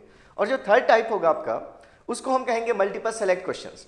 तो उसमें एक ही क्वेश्चन में जो 4 ऑप्शंस गिवन होंगे, एक से ज्यादा ऑप्शंस उसमें करेक्ट हो सकते हैं, और आपको मार्क्स तभी मिलेंगे जब वो जितने भी करेक्ट ऑप्शन थे, मान लीजिए हमने कहा कि 4 में से चारों ही ऑप्शंस हमारे करेक्ट थे, तो अगर हमने चारों को टिक नहीं किया तो हमें कोई मार्क्स नहीं मिलेंगे। अगर हमने 3 सही को चुना है लेकिन अगर 4th को हमने स्किप कर दिया तो भी हमें 0 मार्क्स मिलेंगे। लेकिन अच्छी बात यही है कि इसमें भी नेगेटिव मार्किंग नहीं है। अगर आपने किसी रॉन्ग आंसर को भी सेलेक्ट कर लिया तो भी आपको इसमें नेगेटिव मार्किंग नहीं मिलेगी, इसलिए आपको ये क्वेश्चंस अटेम्प्ट तो करने ही है। तो अगर हम इसमें एग्जाम्पल्स बस मैंने ऐसे शो कर दिया, मैं यहाँ पर इसको सॉल्व नहीं करूँगा। तो जैसे ये क्वेश्चन है हमारा कि कोई एक पीरियोडिक सिग्नल है, उसके लिए एक्सप्रेशन, हमें ये एक्सप्रेशन गिवन है xp ऑफ t, ये x of t minus 7l के टर्म्स में हमें ये एक्सप्रेशन गिवन है, जहां पर ये x ऑफ t सिग्नल आपको यहाँ पर ये शो कर दिया गया कि x ऑफ t है, और इसी को बार बार अगर हम रिपीट करेंगे तो हमारा ये सिग्नल बनेगा जिसको हम नाम देंगे xp ऑफ t, ये एक पीरियोडिक सिग्नल है। अब यहाँ से आपसे पूछा गया है कि फूरियर ट्रांसफॉर्म, ये बता दिया गया कि xt और xp ऑफ t का transform x of omega xp of omega है, तो पूछा गया इनमें से क्या क्या चीजें करेक्ट है। तो अगर हम फाइंड करते, तो अगर आप इसमें फाइंड करेंगे तो ये ऑप्शन ए रॉन्ग है, लेकिन ऑप्शन बी, सी और डी, ये तीनों ही ऑप्शंस हमारे करेक्ट हैं। तो अब इस क्वेश्चन का आपको मार्क तभी मिलता जब आपके बी, सी और डी, ये तीनों ही आंसर्स अगर आपने करेक्ट लिखे हैं, आपने अगर मार्क किया है, तो आपको पॉजिटिव मिलेगा मार्क्स, अदरवाइज आपको 0 मार्क्स मिलेंगे, लेकिन नेगेटिव मार्किंग यहाँ पर नहीं होगी। तो ये फर्स्ट एग्जाम्पल है हमारा एमएसक्यू, इसको हमने नाम दिया मल्टीपल सेलेक्ट क्वेश्चंस, एक से ज्यादा ऑप्शंस आपको सेलेक्ट करने हैं। नेक्स्ट अगर हम देखें तो नेक्स्ट टाइप है हमारा, ये हमने लिया है न्यूमेरिकल आंसर टाइप क्वेश्चन। यहां पर आपको गिवन है कि एक फिगर मिसिंग है, यहां पर मैं ड्रॉ कर देता हूं। ये हमारे पास इस टाइप का कोई ये सिस्टम गिवन है। तो अगर आप में से कुछ लोग रिवीजन के लिए फिर से अगर ज्वाइन कर रहे हैं तो ये क्वेश्चंस आप सॉल्व कर लीजिएगा। तो ये हमारे पास हम ये सिस्टम ले रहे हैं, इनपुट x ऑफ t हमने अप्लाई किया है, ये हमारा सिस्टम है 1, ये हमारा सिस्टम है 2, यहाँ हमारा आउटपुट है y ऑफ t, और यहाँ हमारा आउटपुट है z ऑफ t। ये हमारा z of t final output है, ये x ऑफ t हमारा फाइनल इनपुट है। तो यहाँ हमसे पूछा गया है कि अगर ये जो yt है, इस yt को डिफाइन कर दिया गया xt plus x of t minus 2, और इस z ऑफ t को इस yt के टर्म्स में डिफाइन कर दिया गया, ये आपको एक्सप्रेशन दिख रहा है। तो अब अगर पूछा जाए हमसे कि अगर ये सेकेंड सिस्टम इस फर्स्ट सिस्टम का इनवर्स है, तो पूछा गया हमसे कि ये जो t0 है और डिवाइडेड बाई ये जो ai की वैल्यू आएगी फॉर i इक्वल्स टू 2, तो इसका रेशियो पूछा गया t0 upon a2 is what. तो t0 भी एक कांस्टेंट होगा, ये t0 ये कोई कांस्टेंट वैल्यू है हमारी, और ये जो हम a2 लिख रहे हैं ये भी हमारी क्या है, कोई कांस्टेंट वैल्यू। तो अगर ये दोनों वैल्यूज हमारी कांस्टेंट्स हैं तो दो कांस्टेंट्स का जो रेशियो आएगा वो भी कांस्टेंट आएगा। तो मतलब एक कोई न्यूमेरिक वैल्यू आएगी और वो वैल्यू आपको एंटर करनी है, यहाँ पर आपको ब्लैंक स्पेस दिखेगा। तो इसमें आप क्लिक करके अगर आप आंसर एंटर करेंगे तो मान लीजिए कि आज का आंसर हो 2, तो अगर आंसर 2 है, अगर एग्जैक्ट फिगर है 2, तो हो सकता है उसमें आपको कोई रेंज ना दी जाए। हो सकता है जब गेट की आंसर किया है तो आपको ऐसा लिखा हुआ दिखे 2 2 2, मतलब इसका रेंज कुछ भी नहीं है। आपको सही मार्क्स तभी मिलने वाले थे जब आप 2 एंटर करते। लेकिन हो सकता है कई बार ऐसा भी हो, जैसे मान लीजिए कि आपका आंसर है 1.87, तो अगर 1.87 आंसर होता तो 1.87 के केस में आप देखेंगे कि 1.82 से लेकर 1.92 तक ये हो सकता है कि इस रेंज में आप कोई भी वैल्यू एंटर करें तो आपको इस क्वेश्चन के लिए पूरे पॉजिटिव मार्क्स मिलेंगे। तो डिपेंड करता है, जो एग्जैक्ट वैल्यू आ रही है किसी क्वेश्चन में उसमें कोई रेंज नहीं दी जाती नॉर्मली, लेकिन अगर फ्रैक्शंस आ रहे हैं इस टाइप के तो वहां पर कुछ रेंज आपको प्रोवाइड की जाती है। तो ये आपका सेकंड टाइप हो गया, that is numerical answer type question कि आपको वैल्यू एंटर करनी होगी यूजिंग वर्चुअल कीबोर्ड। और लास्ट टाइप है आपका that is multiple choice question, जिससे आप सभी अवेयर हैं कि हमारे पास कोई एक क्वेश्चन गिवन है और इस क्वेश्चन के लिए हमारे पास ये 4 ऑप्शंस हैं, लेकिन इसमें से कोई एक ही ऑप्शन करेक्ट है, तो एक ही ऑप्शन आपको सेलेक्ट करना है और अगर वो ऑप्शन करेक्ट हुआ तो आपको पॉजिटिव मार्क्स मिलेंगे, लेकिन अगर आपने गलत ऑप्शन को चुन लिया तो यहाँ पर आपको पेनल्टी मिलेगी, नेगेटिव मार्क्स भी मिलेंगे आपको यहाँ पर 1/3 नेगेटिव मार्किंग। तो ये 3 टाइप के बेसिक आपके पैटर्न होंगे ये क्वेश्चन पेपर का। अब जो इंपॉर्टेंट है, इतनी चीजें करने के बाद जो हमारा साथ होगा वो तब तक का होगा जब तक आपका सिलेक्शन नहीं होता। मतलब हमारे पास आपको बिल्कुल कनेक्टेड रहना अपनी सभी फैकल्टी से ही, हम सिर्फ सिग्नल सेंस सिस्टम्स की बात नहीं कर रहे, तो आपको पूरे जब तक आपकी प्रिपरेशन चल रही है, जब तक आप एग्जाम में अपेयर हो रहे हैं, तब तक आप यहाँ से कनेक्टेड रहेंगे गेट एकेडमी से। और कनेक्शन के बहुत सारे मोड्स हैं हमारे। सबसे पहले तो आप देखें अगर तो गेट एकेडमी लाइव ऐप, उसमें जो डाउट डिस्कशन सेक्शन है उसके थ्रू आप कनेक्टेड रह सकते हैं। उसके अलावा टेलीग्राम चैनल है हमारा, official Telegram channel GATE academy का, या फिर पर्सनल जैसे मेरे सब्जेक्ट में आप मेरा चैनल फॉलो कर सकते हैं बिल्कुल, सिग्नल्स एंड सिस्टम्स के नाम से, वो लिंक भी आपको मिल जाएगी। तो टेलीग्राम के थ्रू कनेक्टेड रह सकते हैं। इसके अलावा हमने जितनी भी चीज़ें आपको डिलीवर की हैं या हम डिलीवर करेंगे, वो पूरा आइडिया हमें होगा कि आपको क्या मिला है। अब उसके बाद हमें अगर लगेगा कि इसमें थोड़ा सा और इस टॉपिक में हमें कुछ देना है, तो कभी भी हम time to time live sessions arrange करते रहेंगे। किसमें? यूट्यूब में। आप वैसे भी जो आपका इतना प्यार है वो स्टार्ट हमारे यूट्यूब से ही हुआ है, तो यूट्यूब हमारा हमेशा एक स्ट्रॉन्ग वे रहेगा कम्युनिकेशन का। हमारे बीच में जो भी मिसअंडरस्टैंड, आपको कभी भी किसी क्वेश्चन में अगर किसी टॉपिक में ऐसा लग रहा है कि नहीं इसके क्वेश्चंस प्रॉपर्ली कन्वर्ट नहीं हो पा रहे, तो डेफिनेटली आपको इन तीनों में से किसी भी एक पर आकर के आपको अप्लाई करना है, मतलब आपको कनेक्ट होने की कोशिश करनी है और डेफिनेटली आपका जो भी प्रॉब्लम, आपका जो भी डाउट होगा उसका सॉल्यूशन आपको मिलेगा। तो बिल्कुल साथ में रहना है। जितनी भी चीज़ें हमने डिस्कस की अभी तक, हमने कुछ फीचर्स ऐसे डिस्कस नहीं किए आपके साथ कि इस लाइव क्लासरूम में या फिर पीडीजीडी वीओडी में क्या चीज़ें मिलने वाली है। मैंने सिर्फ आपको अभी कंटेंट बताया है कि ये चीज़ें हम कंटेंट करेंगे। इसके अलावा बहुत सारी ऐसी चीज़ें हैं जो जब हम क्लास लेंगे, जब हम क्लास एक साल शुरू करेंगे, तो आपको वो चीज़ें फील होंगी, वो चीज़ें आप समझेंगे कि हम किस टाइप की चीज़ें, क्या स्ट्रैटेजी है हमारी, किस टाइप से हम अपनी प्रिपरेशन करने वाले हैं। तो बिल्कुल आप गेट एकेडमी पर जो ट्रस्ट करते हैं वो ट्रस्ट हमेशा आपका बना रहे, सबसे बड़ी हमारे लिए वही बात है और उसको हम कभी भी बिल्कुल भी हम उसमें कोई कॉम्प्रोमाइज़ नहीं कर सकते। तो चलिए, यही चीज़ें थी हमारे डिस्कशन के लिए आज। इतनी देर तक आप लोगों ने अगर टाइम दिया तो थैंक यू सो मच। और जो भी आपका टाइम है यहाँ पर, जितना भी टाइम आपका सिग्नल्स में मैं लूँगा, मुझे एक एक सेकंड में ये चीज़ याद रहेगी कि आपका वो कितना कीमती टाइम है और उसको आपको लगना चाहिए कि जब आपने सब्जेक्ट कंप्लीट किया तो ये वर्थ आपको मिला है, सब्जेक्ट में आपने कुछ सीखा है। तो इसके लिए मैं पूरी अपनी कोशिश करूँगा। तो चलिए फिर मिलते हैं सब्जेक्ट में। Thank you so much, all the best.